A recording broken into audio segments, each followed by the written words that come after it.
Hello दोस्तों, Arya technical classes के YouTube channel पर आपका स्वागत है। दोस्तों, लास्ट की वीडियो में हमने विद्युत मापक यंत्र वाला चैप्टर कंप्लीट कर लिया था। दोस्तों, आज हम स्टार्ट करने वाले हैं डीसी मशीन्स के बारे में। जैसा दोस्तों मैंने आपको लास्ट के वीडियो में बताया था कि अब जो जितने भी आपके वीडियो होंगे वो सारे मशीन्स के ऊपर बनाएंगे, क्योंकि मशीन्स के अंदर बहुत ज़्यादा क्वेश्चंस आते हैं। दोस्तों, सबसे पहले अपन स्टार्ट कर रहे हैं डीसी मशीन्स।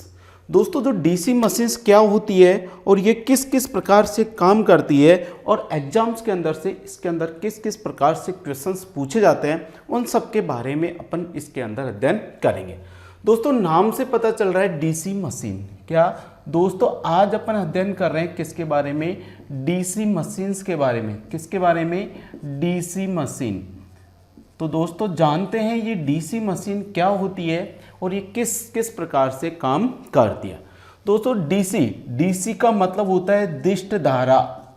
डीसी का मतलब क्या होता है? दिष्ट धारा। दिष्ट धारा को इंग्लिश में लिखते हैं अपन डायरेक्ट करंट। क्या बोलते हैं इसको? डायरेक्ट करंट, यानी कि दिष्ट धारा।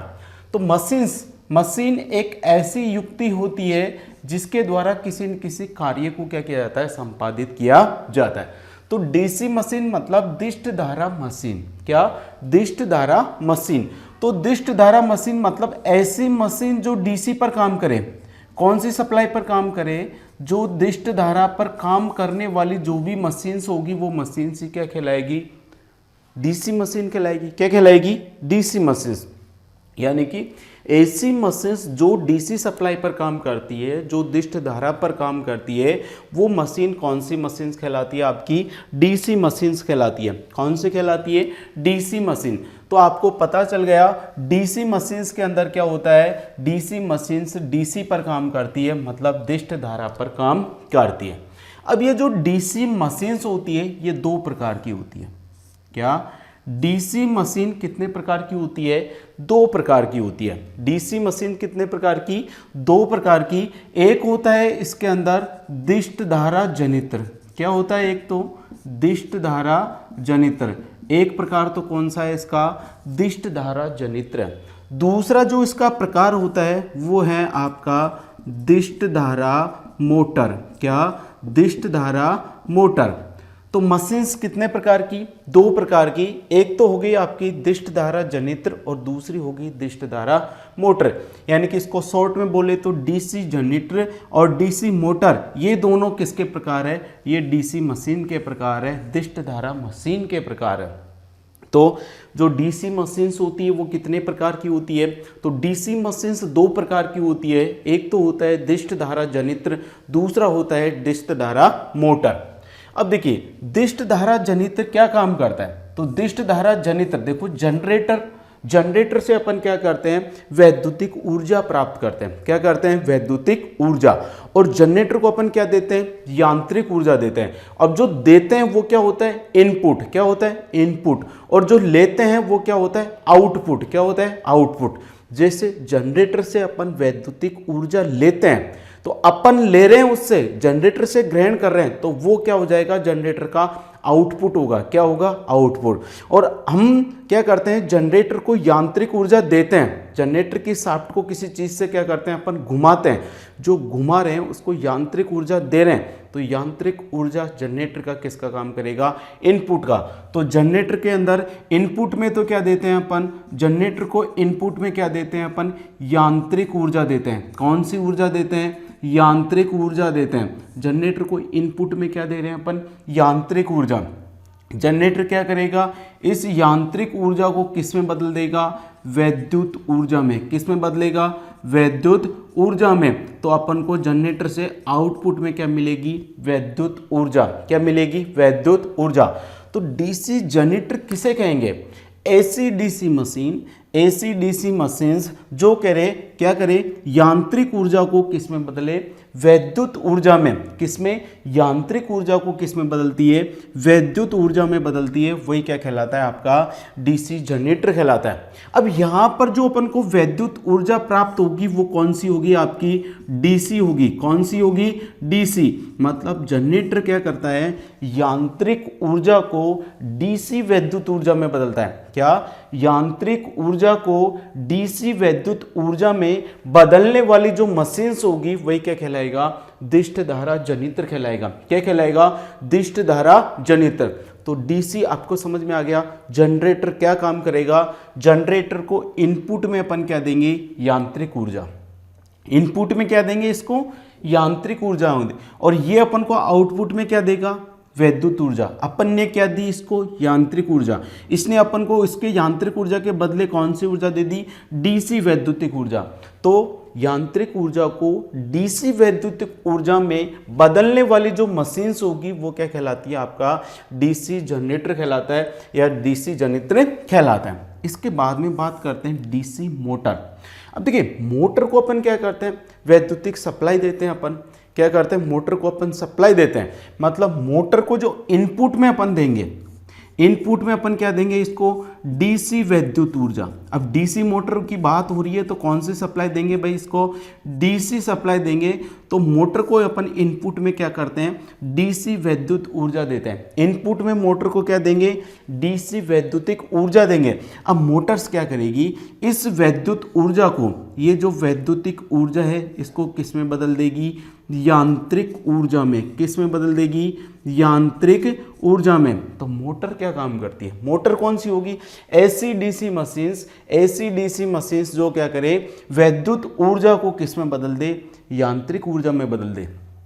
क्या, वैद्युत ऊर्जा को यांत्रिक ऊर्जा में बदलने वाली जो मशीन्स होगी वो मशीन क्या कहलाएगी, डीसी मोटर कहलाएगी। तो डीसी वैद्युत ऊर्जा को यांत्रिक ऊर्जा में बदलने वाली जो मशीन्स होगी वो मशीन क्या कहलाएगी, डीसी मोटर कहलाएगी। तो दो परिभाषा आपके समझ में आई, डीसी जनरेटर क्या होता है और डीसी मोटर क्या होता है। डीसी जनरेटर क्या कर रहा है, यांत्रिक ऊर्जा को किस में बदल रहा है, वैद्युत ऊर्जा में। किस में, यांत्रिक ऊर्जा को किस में बदल रहा है, वैद्युत ऊर्जा में। और डीसी मोटर क्या काम कर रही है, जो वैद्युत ऊर्जा है उसको किस में बदल रही है, यांत्रिक ऊर्जा में। मतलब डीसी जनरेटर को इनपुट में कौन क्या देंगे अपन, यांत्रिक ऊर्जा। क्या देंगे, यांत्रिक ऊर्जा। और आउटपुट में क्या मिलेगी अपन को, डीसी वैद्युत ऊर्जा। कौन सी मिलेगी, डीसी वैद्युत। और डीसी मोटर को अपन क्या देंगे, इनपुट में क्या देंगे अपन, डीसी वैद्युत ऊर्जा देंगे, और आउटपुट में अपन को क्या मिलेगी, यांत्रिक ऊर्जा। तो ऐसी मशीन्स जो यांत्रिक ऊर्जा को डीसी वैद्युतिक ऊर्जा में बदलने वाली जो मशीन्स होगी वो तो क्या कहलाएगा, दिष्ट धारा जनित्र। और डीसी वैद्युतिक ऊर्जा को यांत्रिक ऊर्जा में बदलने वाली जो मशीन्स होगी वो क्या कहलाएगी, डीसी मोटर। तो आज के इस वीडियो के अंदर अपन सबसे पहले वो जो मशीन्स पढ़ेंगे वो कौन सी पढ़ेंगे, अपन दिष्ट धारा जनित्र के बारे में पढ़ेंगे। किसके बारे में पढ़ेंगे, दिष्ट धारा जनित्र के बारे में आज अपन इसके अंदर क्या करेंगे, अध्ययन करने वाले हैं। सबसे पहले अपन क्या पढ़ेंगे, डीसी जनित्र पढ़ेंगे। क्या पढ़ेंगे, डीसी जनित्र। तो डीसी जनित्र के अंदर क्या होता है, डीसी जनित्र क्या करता है, यांत्रिक ऊर्जा को डीसी वैद्युतिक ऊर्जा में बदलने का क्या करता है, काम करता है। तो डीसी या जनित्र के अंदर क्या करना है, यांत्रिक ऊर्जा को, क्या लिखोगे आप, यांत्रिक ऊर्जा को डीसी वैद्युत ऊर्जा, कौन सी की बात कर रहा हूं मैं, डीसी वैद्युत ऊर्जा में बदलने वाली मशीन, डीसी वैद्युतिक ऊर्जा में बदलने वाली जो मशीन्स है वो क्या कहलाती है, आपका डीसी जनित्र कहलाती है या दिष्ट धारा जनित्र कहलाता है। क्या कहलाती है, डीसी जनित्र कहलाती है। तो यांत्रिक ऊर्जा को, कौन सी को, यांत्रिक ऊर्जा को डीसी वैद्युत ऊर्जा में बदलने वाली जो मशीन्स होगी वही क्या कहलाता है, आपका डीसी जनित्र या फिर दिष्ट धारा जनित्र कहलाता है। परिभाषा समझ में आ गई। अगर आपसे पूछे कि जनरेटर क्या काम करता है या फिर जनरेटर कौन सी ऊर्जा को कोई किस ऊर्जा के अंदर बदलता है, किस प्रकार जनरेटर के अंदर ऊर्जा का रूपांतरण होता है, तो जनरेटर को अपन इनपुट में देते हैं यांत्रिक ऊर्जा। यांत्रिक ऊर्जा का मतलब होता है घुमाना। उसकी शाफ्ट को अपन क्या करते हैं, घुमाते हैं। जो जनरेटर की शाफ्ट को अपन घुमा रहे हैं मतलब उसको अपन क्या कर रहे हैं, यांत्रिक ऊर्जा दे रहे हैं। अब वो जैसे ही शाफ्ट घूमती है तो जनरेटर के अंदर क्या हो जाता है, वोल्टेज पैदा होता है, मतलब सप्लाई पैदा हो जाती है। तो वो किस में कौन सी ऊर्जा होती है, वैद्युत ऊर्जा। तो जनरेटर क्या कर रहा है, यांत्रिक ऊर्जा को वैद्युत ऊर्जा में बदलता है। अब वैद्युत ऊर्जा भी दो प्रकार की होती है, डीसी और एसी। अगर डीसी वैद्युतिक ऊर्जा में बदल रहा है तब तो क्या कहलाएगा, डीसी जनरेटर कहलाएगा। क्या कहलाएगा, डीसी जनरेटर। और यदि डीसी की बजाय अगर ये एसी वैद्युतिक ऊर्जा में बदल दे, कौन सी ऊर्जा की बात कर रहा हूं मैं, एसी वैद्युत ऊर्जा। अगर यांत्रिक ऊर्जा को एसी वैद्युतिक ऊर्जा में बदलने वाली जो मशीन्स होती है वो कहलाता है अल्टरनेटर। क्या कहलाता है, अल्टरनेटर। तो अल्टरनेटर तो क्या कर रहा है, अल्टरनेटर से कौन सी सप्लाई प्राप्त होगी अपन को, एसी। कौन सी होगी, एसी। लेकिन जनरेटर से अपन को कौन सी सप्लाई प्राप्त होगी, डीसी। कौन सी होगी, डीसी।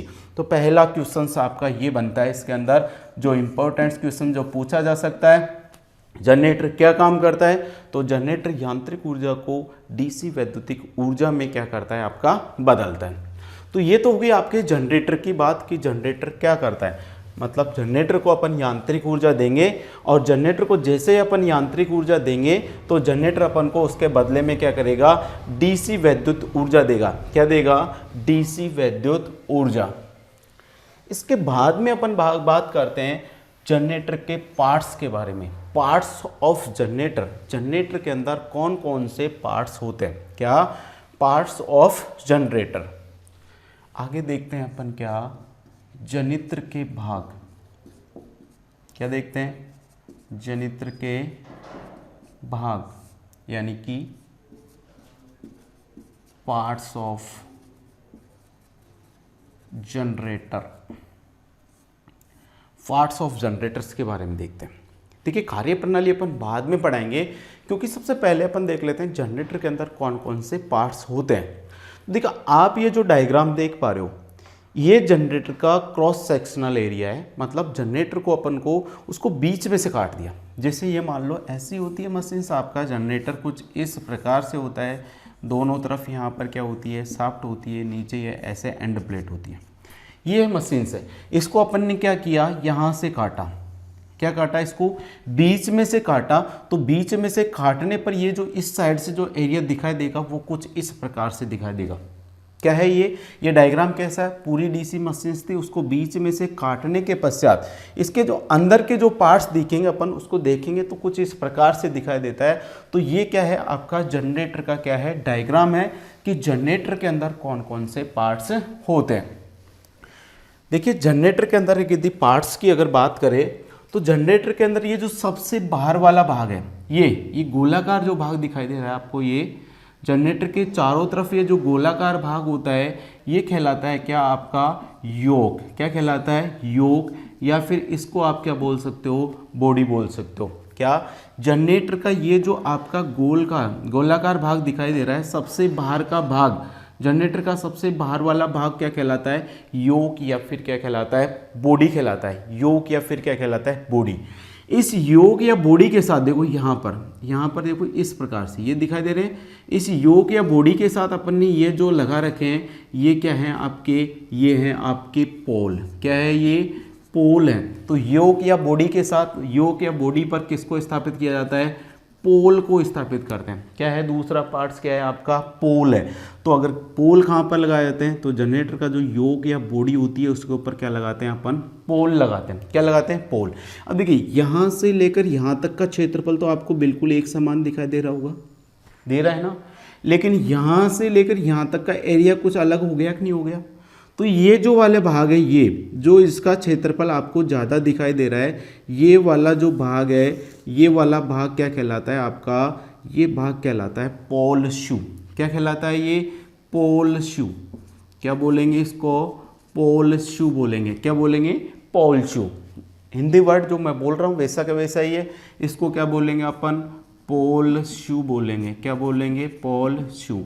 ये क्या हो जाएंगे आपके, पोल हो गए, या फिर इनको बोल सकते हैं क्या, ध्रुव। ये क्या होगा आपका, योक, या फिर क्या होगी आपकी, बॉडी होगी। क्या, योक या बॉडी। अब देखिए यहाँ से जाने के पश्चात आपको ये जो गोल रिंग दिखाई दे रही है, कुछ इस प्रकार से दिखाई दे रही है गोल रिंग, जिसके अंदर ये लाइनें कटी हुई है। ये वाला जो भाग है ये कहलाता है क्या, आपका आर्मेचर। क्या कहलाता है ये, आर्मेचर कहलाता है। क्या कहलाता है, आर्मेचर। तो इसको क्या लिखेंगे अपन, आर्मेचर बोलेंगे। क्या बोलेंगे? आर्मेचर।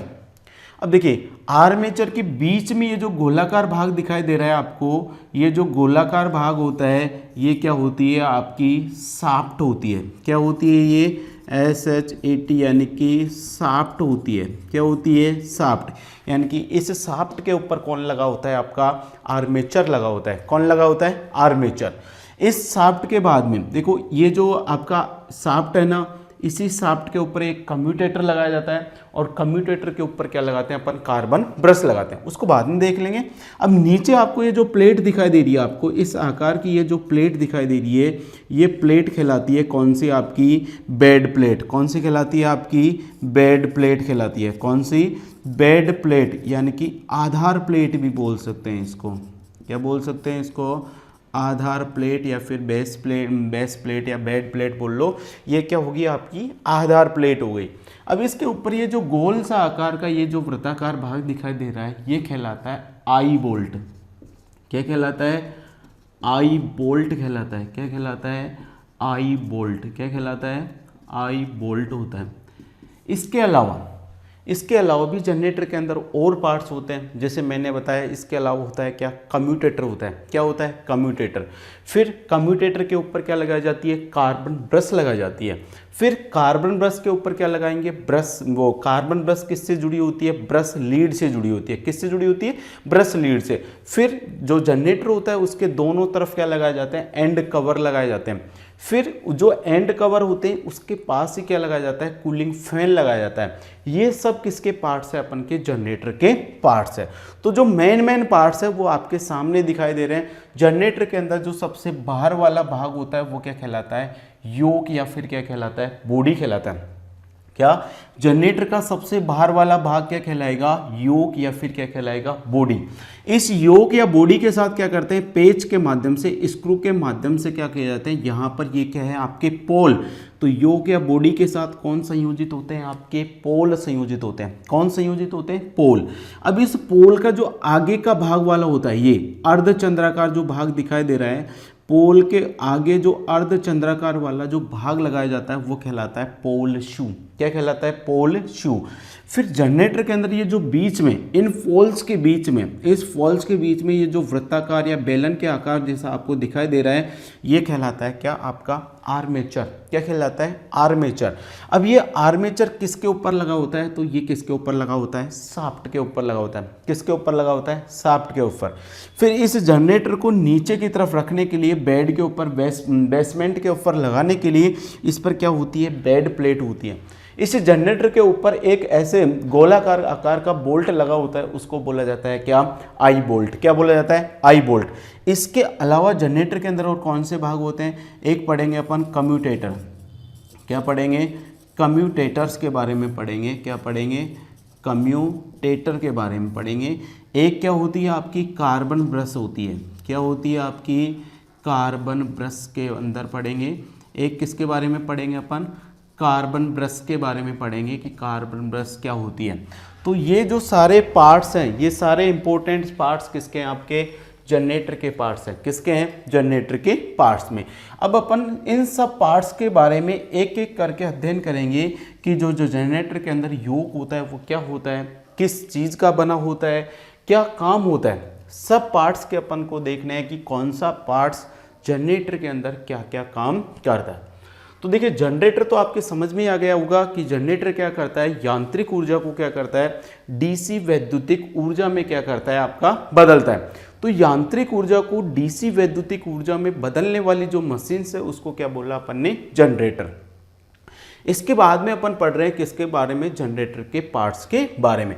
तो सबसे पहला जो भाग आता है जनरेटर का वो क्या होता है? आपका योक या बॉडी। तो जनरेटर का जो पहला भाग अपन पढ़ेंगे वो क्या होगा? आपका योक या फिर इसी को क्या बोलते हैं?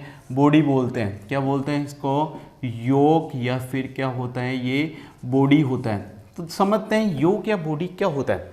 तो सबसे पहली बात तो आपके समझ में आ गई होगी कि जनरेटर का जो सबसे बाहर वाला भाग है, देखो योक या बॉडी के बाहर कोई और भाग थोड़ी है। तो जनरेटर के अंदर जो सबसे बाहर वाला जो भाग होता है वही क्या कहलाता है? योक या बॉडी।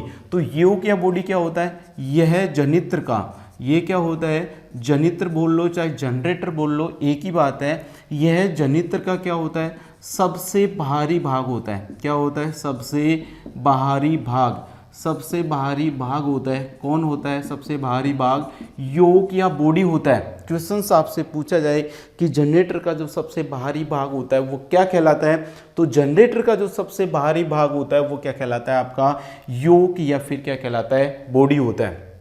अब ये जो योक या बॉडी होता है वो दो धातुओं से मिलकर बनाया जाता है, दो अलग अलग धातुओं से मिलकर बनाया जाता है। एक तो बनाया जा सकता है इसको किससे, अपन कास्ट आयरन से बना सकते हैं। भाई योक या बॉडी को अपन किस किस से बना सकते हैं, तो एक तो योक या बॉडी को बना सकते हैं कास्ट आयरन से, दूसरा इसको अपन बना सकते हैं कास्ट स्टील का। किसका बना सकते हैं, कास्ट स्टील का। तो जो योक या बॉडी होता है इसको अपन दो धातुओं से बना सकते हैं, दो धातुओं का बना सकते हैं। इसको एक तो बना सकते हैं अपन कास्ट आयरन से बना सकते हैं, अगर कास्ट आयरन का नहीं बना रहे हैं तो इसको किससे बना सकते हैं, कास्ट स्टील से बना सकते हैं। किससे बना सकते हैं, कास्ट स्टील से।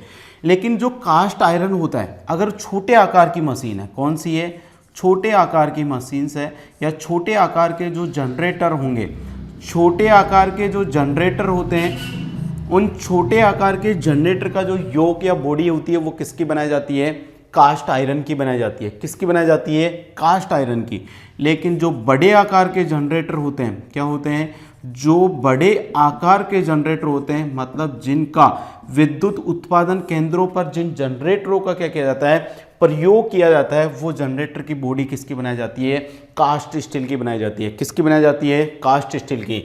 तो आपको याद रखना पड़ेगा, अगर क्वेश्चन आपसे पूछा जाता है कि जो छोटे आकार के जो जनरेटर होते हैं उनका योक या बॉडी किस धातु की बनी होती है, तो आपका आंसर होगा किसकी, कास्ट आयरन की। किसकी, कास्ट आयरन की। और क्वेश्चंस पूछा जाता है कि जो बड़े आकार के जो जनरेटर होते हैं उनका जो योक या जो बॉडी होती है वो किस धातु की बनी होती है, तो आपका आंसर आएगा कौन सी की, कास्ट स्टील की। कौन सी की बनी होती है, कास्ट स्टील की। तो ये समझ में आ गया किस धातु की बनी होती है। कास्ट आयरन की तो कब बनाएंगे, जब जनरेटर का आकार क्या होगा, छोटा होगा। कास्ट स्टील की कब बनाएंगे, जब जनरेटर का आकार क्या होगा, आपका बड़ा होगा। तो बड़े आकार के जनरेटर का योक या बॉडी किसकी, कास्ट स्टील की। छोटे आकार के जनरेटर की योक या बॉडी किसकी, कास्ट आयरन की। किसकी, कास्ट आयरन की।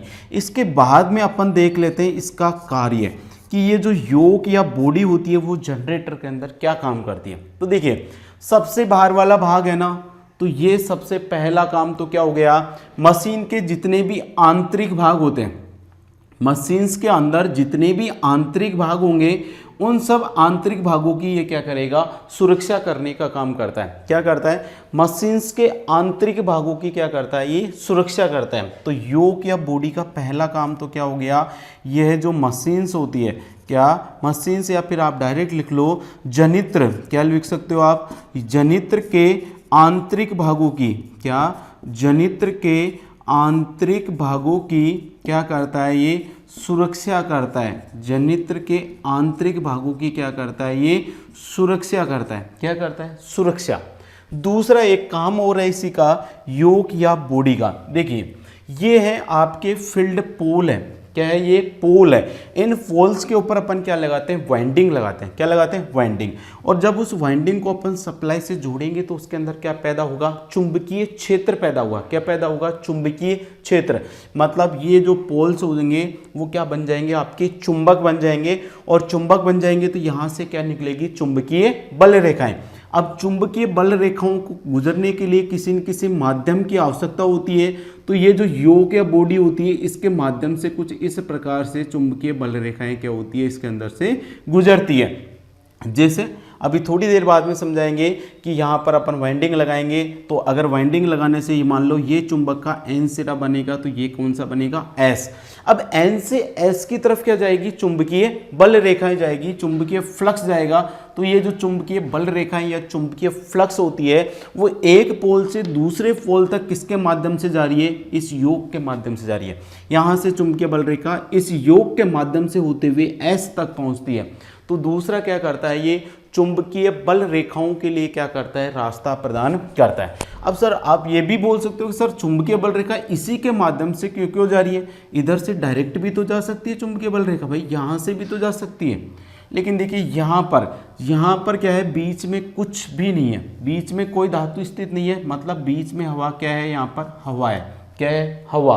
क्या है? हवा। अब जो मैंने आपको एक चीज़ अगर आपने पढ़ा हो, जो प्रतिरोध होता है, क्या होता है, एक तो होता है प्रतिरोध, एक होता है रिलक्टेंस। क्या होता है? रिलक्टेंस। दोनों का लगभग काम समान होता है। एक तो होता है प्रतिरोध, एक होता है क्या, रिलक्टेंस। प्रतिरोध क्या करता है, विद्युत धारा को बहने से रोकता है।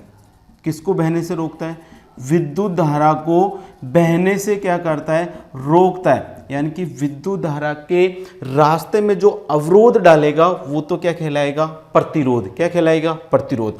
ऐसे किसी जो रिलक्टेंस होता है, वो रिलक्टेंस क्या करता है, चुंबकीय फ्लक्स को, किसकी बात कर रहा हूं मैं यहाँ पर, चुंबकीय फ्लक्स। यहाँ पर तो क्या है, विद्युत धारा। प्रतिरोध किसको रोक रहा है, विद्युत धारा को रोक रहा है। तो रिलक्टेंस क्या करता है, चुंबकीय फ्लक्स को बहने से क्या करता है, ये रोकता है। चुंबकीय फ्लक्स को बहने से रोकेगा, वो क्या कहलाता है, रिलक्टेंस। अब जो हवा होती है ना, हवा, उस हवा का रिलक्टेंस क्या होता है, बहुत ज़्यादा होता है। हवा का रिलक्टेंस क्या होता है, बहुत ही ज़्यादा।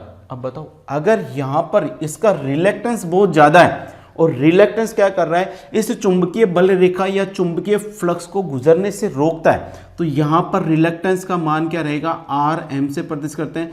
रिलक्टेंस का मान ज़्यादा, जबकि इस जो कास्ट आयरन या कास्ट स्टील है, इसके अंदर रिलक्टेंस का मान क्या होता है, बहुत ही कम। इस रास्ते के अंदर रिलक्टेंस का मान कम है, इस रास्ते के अंदर यहाँ पर कोई धातु नहीं है, यहाँ पर हवा है, और हवा का रिलक्टेंस क्या होता है, बहुत ही ज़्यादा। अब बताओ, जो चुंबकीय बल रेखा या चुंबकीय फ्लक्स कौन से रास्ते से जाना पसंद करेगी, जिस रास्ते में इसके विरोध करने वाले क्या होंगे, कम होंगे। जहाँ पर इसका विरोध कम होगा, उस रास्ते से ही ये जाना क्या करेगी, पसंद करेगी। अब यहाँ पर ये जो बीच में हवा है, हवा में तो इसका ज़्यादा विरोध होता है, इस कारण चुंबकीय बल रेखा इसे डायरेक्ट नहीं गुजरती है, यह क्या करती है, इस योग के माध्यम से इस पोल तक क्या करती है, आपके पहुंचती है। तो ये क्या कर रहा है, चुंबकीय, दूसरा क्या काम हो गया इसका, चुंबकीय बल रेखाओं को क्या करता है, निम्न रिलक्टेंस वाला क्या करता है, ये पथ प्रदान करता है, या चुंबकीय बल रेखाओं के लिए क्या करता है, ये रास्ता प्रदान करता है। दूसरा क्या लिखेंगे इसका काम, यह क्या करता है, चुंबकीय फ्लक्स। क्या बोलोगे आप, चुंबकीय फ्लक्स। चुंबकीय फ्लक्स के लिए क्या करता है, लो रिलक्टेंस या फिर निम्न प्रतिष्ठंभ। देखो, रिलक्टेंस को हिंदी में क्या बोलते हैं, प्रतिष्ठंभ बोलते हैं। तो इसको क्या करती है, लो रिलक्टेंस। क्या, लो रिलक्टेंस। इसको क्या इंग्लिश में क्या बोलेंगे, रिलक्टेंस, हिंदी में बोलते हैं प्रतिष्ठंभ।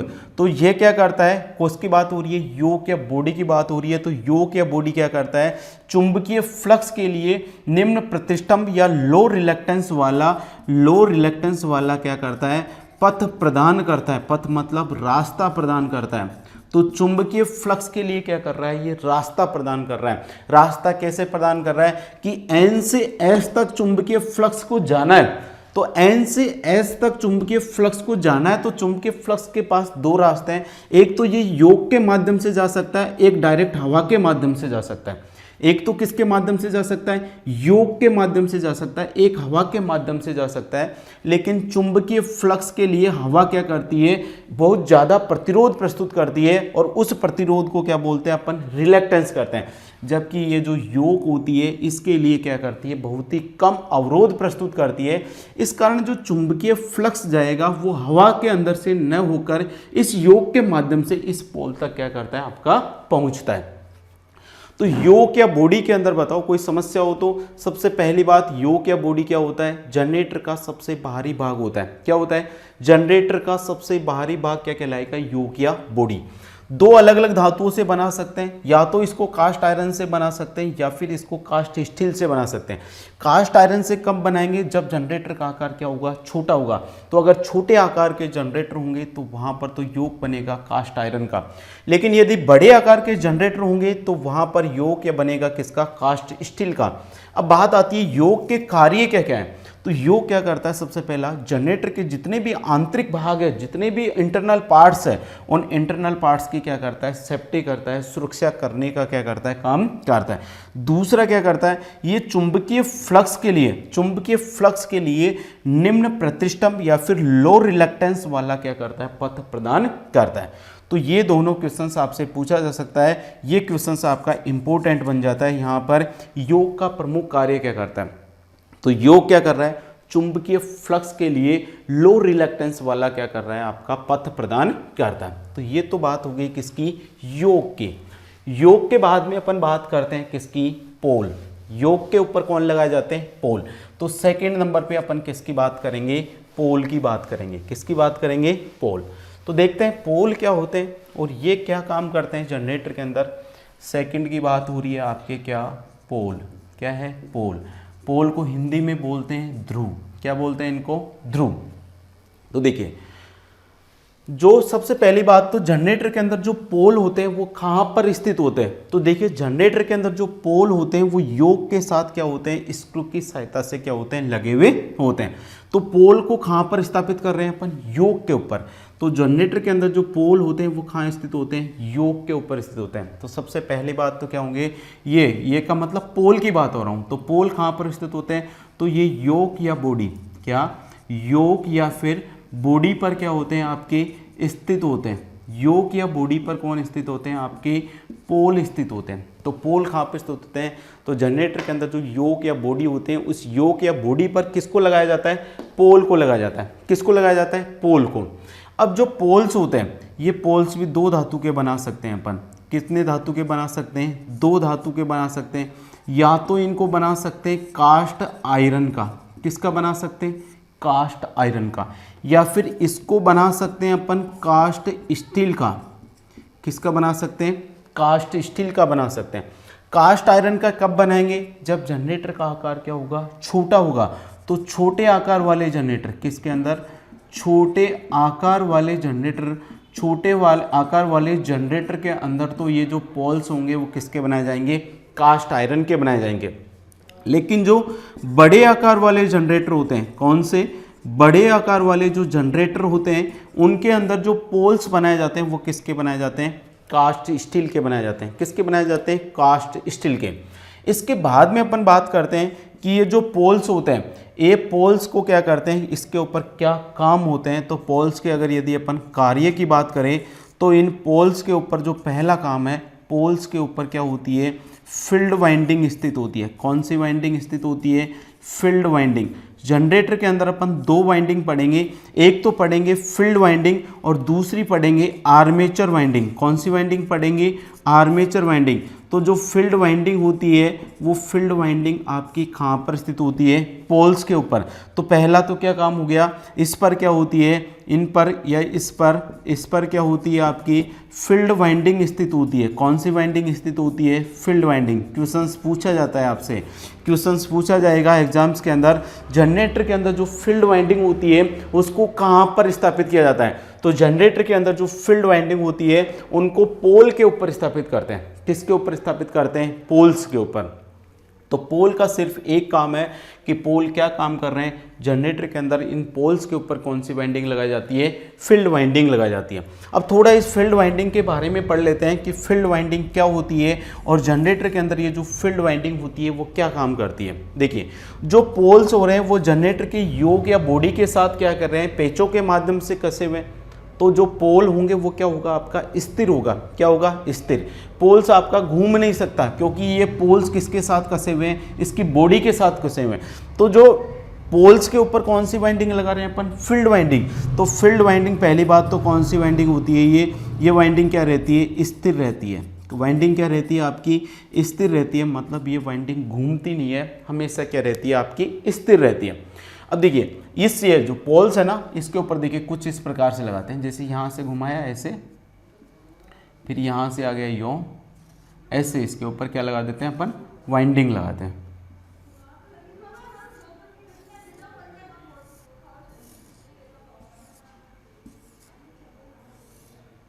फिर एक सिरा तो यहाँ से निकल जाएगा, एक सिरा यहाँ से निकल जाएंगे।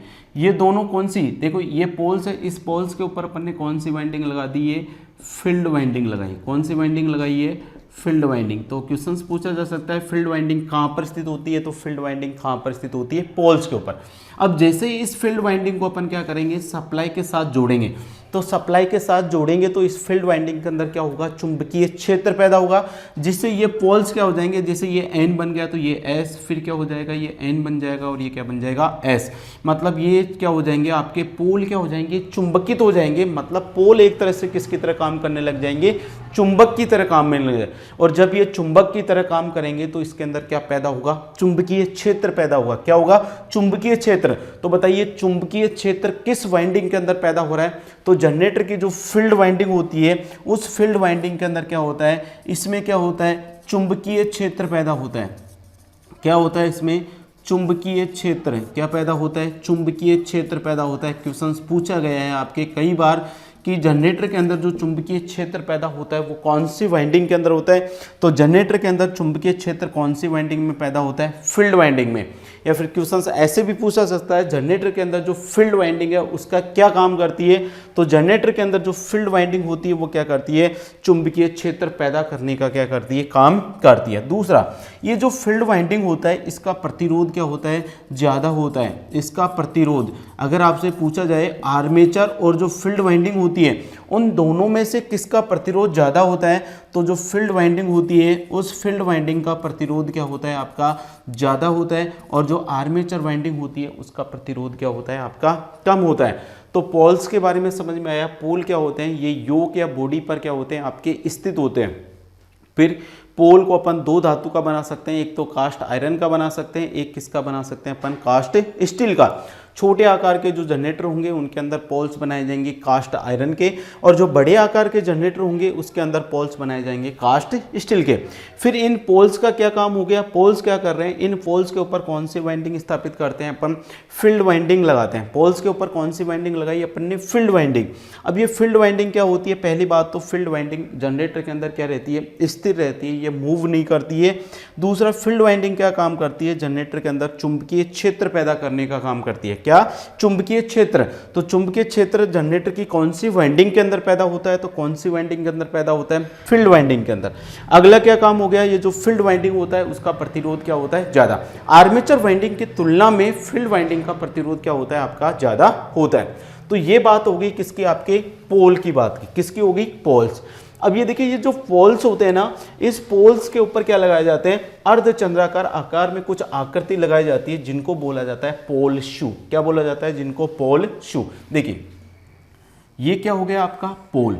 इस पोल के ऊपर अपन ने कौन सी वाइंडिंग लगा दी? ये फील्ड वाइंडिंग। कौन सी वाइंडिंग लगा दी? Field winding. ये पोल्स किसके साथ कसे हुए हैं? आपके योक के साथ। अब ये जो आगे का ये जो वाला भाग है, ये जो अर्धचंद्राकार वाला ये जो भाग दिखाई दे रहा है, ये वाला भाग क्या कहलाता है? आपका पोल शू कहलाता है। क्या कहलाता है? पोल शू। अब इसी के बारे में पढ़ेंगे। ये जो पोल शू होता है वो क्या होता है? तो किसकी बात हो रही है? आपका पोल शू की बात कर रहे हैं। किसकी बात कर रहे हैं अपन? पोल शू। तो देखिए पोल शू क्या होता है और जनरेटर के अंदर ये क्या काम कर रहा है? देखिए, अगर मैं यहाँ पर ये जो पोल है, देखिए यहाँ से लेकर यहाँ तक का भाग, यहाँ से लेकर यहाँ तक का भाग तो क्या कहलाएगा? आपका पोल। क्या कहलाएगा? पोल। और यहाँ से लेकर यहाँ तक का जो भाग होगा, ये वाला जो भाग होगा, ये क्या कहलाएगा? आपका पोल शू कहलाएगा। क्या कहलाएगा? पोल शू। तो देखिए जो पोल के ऊपर कौन सी वाइंडिंग लगाई अपन ने? Field winding. कौन सी वाइंडिंग लगाई? फील्ड वाइंडिंग लगाई ना अपन ने। अगर मैं यहाँ से इस पोल शू को हटा दूँ, क्या इस पोल पर से अगर इस पोल शू को मैं हटा दूं, तो बताइए जब जनरेटर का ये जो आपका ये जो वाइंडिंग है यहाँ से खिसक कर इस पोल में से बाहर भी तो निकल सकती है। क्या? अगर मैं यहाँ पर पोल शू नहीं लगाऊंगा तो ये वाइंडिंग यहाँ से खिसक कर बाहर आ जाएगी? नहीं आ जाएगी। तो यहाँ पर अगर जो मैंने पोल शू लगा दिया तो ये पोल शू पहला काम तो क्या हो गया आपका? इस फील्ड वाइंडिंग को बाहर निकलने से रोकता है। इस फील्ड वाइंडिंग को इस पोल पर क्या करता है? स्थिर रखता है। अब जो पोल शू क्या काम हो गया? काम समझ में आ गया क्या काम कर रहा है? इस फील्ड वाइंडिंग को यहाँ पर पोल के ऊपर स्थिर अवस्था में रखने का काम करता है। पहला काम तो क्या हो गया पोल शू का? फील्ड वाइंडिंग को क्या? फील्ड वाइंडिंग को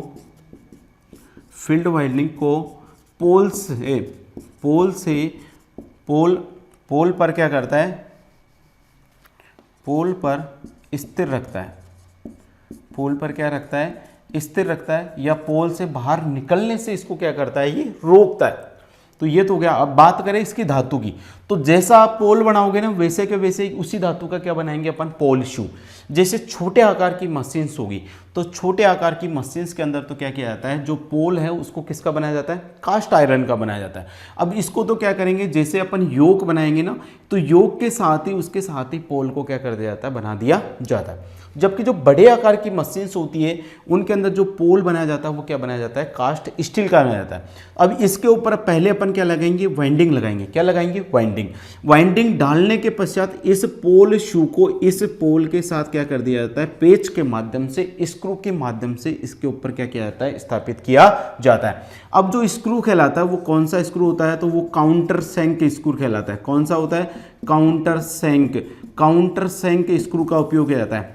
क्वेश्चंस पूछा जाता है कि पोल्स के ऊपर जो पोल शू है उसको स्थापित करने के लिए कौन से स्क्रू का उपयोग करते हैं, तो इसके ऊपर काउंटर सैंक स्क्रू का क्या किया जाता है, उपयोग किया जाता है। तो पोल्स का जो दूसरा काम होगा, देखिए दूसरा काम क्या हो रहा है, मैंने बताया जो ये चुंबकीय फ्लक्स होता है, जब चुंबकीय फ्लक्स हवा में से गुजरता है तो हवा इस चुंबकीय फ्लक्स के मार्ग में क्या करती है, ज़्यादा अवरोध प्रस्तुत करती है। क्या करती है, ज़्यादा अवरोध प्रस्तुत करती है। तो अगर बताओ मैं यहाँ पर अगर मैं पोल शू नहीं लगाता, तो देखिए यहाँ से अगर मैं पोल शू को हटा दूँ तो इन दो पोल्स के बीच की दूरी क्या हो जाएगी, आपकी ज़्यादा होगी कि नहीं होगी। मैंने यहाँ से इस पोल शू को हटा दिया तो गैप बढ़ गया कि नहीं बढ़ गया। अगर बीच की दूरी ज़्यादा होगी तो यहाँ पर हवा क्या होगी, आपकी ज़्यादा होगी, और यहाँ पर यदि हवा ज़्यादा होगी तो ये जो चुंबकीय फ्लक्स इस पोल से इस पोल तक आएगा तो उसके रास्ते में अवरोध भी क्या होगा, ज़्यादा होगा। तो इस रास्ते में जो अवरोध हो रहा है, चुंबकीय फ्लक्स के रास्ते में जो अवरोध है उसको कम करना है। तो कम करने के लिए क्या करना पड़ेगा, इस हवा का जो क्षेत्रफल है उसको कम करना पड़ेगा। तो अपन ने क्या किया, कुछ इसे अर्धचंद्राकार आकृति के अंदर ये पोल स्थापित कर दिए। तो अब बताओ इन दो पोलों के बीच में एयर गैप का मान क्या हो गया, बहुत ही कम हो गया ना। यदि एयर गैप कम होगा तो इसके रास्ते के अंदर जो रिलेक्टेंस है उसका मान क्या हो जाएगा, कम हो जाएगा, जिससे ज़्यादा चुंबकीय फ्लक्स इस पोल से इस पोल पर क्या करेगा, आपका पहुंचेगा। तो पोल शू क्या काम कर रहा है, ये जो चुंबकीय फ्लक्स है इसके रास्ते में लो रिएक्टेंस का पाथ प्रस्तुत कर रहा है। देखिए इधर का रास्ता तो किसने कर दिया, योक ने। इधर तो योक क्या कर रहा है, आपका चुंबकीय फ्लक्स के रास्ते में कम रिलेक्टेंस प्रस्तुत करने का काम करता है। लेकिन इस तरफ अगर मैं पोल शू नहीं लगाऊंगा तो यहाँ पर जो रिलेक्टेंस का मान ज़्यादा हो जाएगा। तो पोल शू क्या कर रहा है, जो अंदर वाला भाग है उस अंदर वाले भाग में चुंबकीय फ्लक्स के रास्ते में लो रिलेक्टेंस वाला पथ क्या कर रहा है, ये प्रदान करता है। तो पोल शू का दूसरा क्या काम हो गया, यह है चुंबकीय फ्लक्स। क्या, चुंबकीय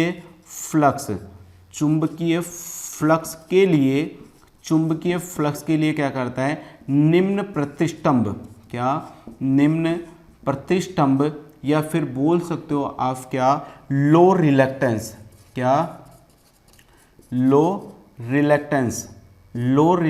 वाला पथ प्रदान करता है। लो रिलेक्टेंस वाला क्या करता है, पथ प्रदान करता है। तो जो पोल शू है उस पोल शू के कार्य आपको पता चल गया। एक तो क्या कर रहा है, फील्ड वाइंडिंग को पोल पर स्थिर रख रहा है, फील्ड वाइंडिंग को पोल से बाहर निकलने से रोक रहा है। फील्ड वाइंडिंग को पोल से बाहर निकलने से रोकने का काम कौन करता है, पोल शू। दूसरा क्या कर रहा है, चुंबकीय फ्लक्स के लिए निम्न रिलेक्टेंस वाला क्या कर रहा है, पथ प्रदान कर रहा है। अब देखिए ये जो पोल है, ये देखिए इस पोल का आकार तो देखो कितना है, केवल इतना सही है ना, यहाँ पर इतना। लेकिन पोल शू का आकार देखो यहाँ से लेकर यहाँ तक हो गया नहीं हो गया। तो पोल शू का जो आकार होता है वो पोल से कितना होता है, 2 गुना होता है। कितना होता है, 2 गुना। तो ये भी लिख लेते हैं अपन, ऊपर लिख देता हूँ इसको, मैं इसको मिटा देता हूँ। तो जो पोल शू का आकार, क्या, पोल शू का आकार पोल से कितना होता है, 2 गुना होता है। कितना होता है, 2 गुना होता है। अगर आपसे पूछे पोल शू का आकार कितना होता है, तो पोल शू का आकार इस पोल के आकार से कितना होता है, 2 गुना होता है। दूसरा, पोल शू को पोल पर काउंटर सैंक स्क्रू द्वारा कसा जाता है ना। पोल को क्या कर रहे हैं, जो पोल शू है उसको पोल के ऊपर लगाने के लिए कौन से स्क्रू का प्रयोग करते हैं, तो काउंटर सैंक स्क्रू का इसके अंदर क्या किया जाता है, प्रयोग किया जाता है। तो पोल शू हो गया, पोल शू का आकार पोल से कितना होता है, 2 गुना होता है। पोल शू को पोल पर काउंटर सैंक स्क्रू द्वारा लगाया कसा जाता है। पोल शू का जो कार्य हो गया, पोल शू के कार्य कितने हो गए आपके, 2 हो गए।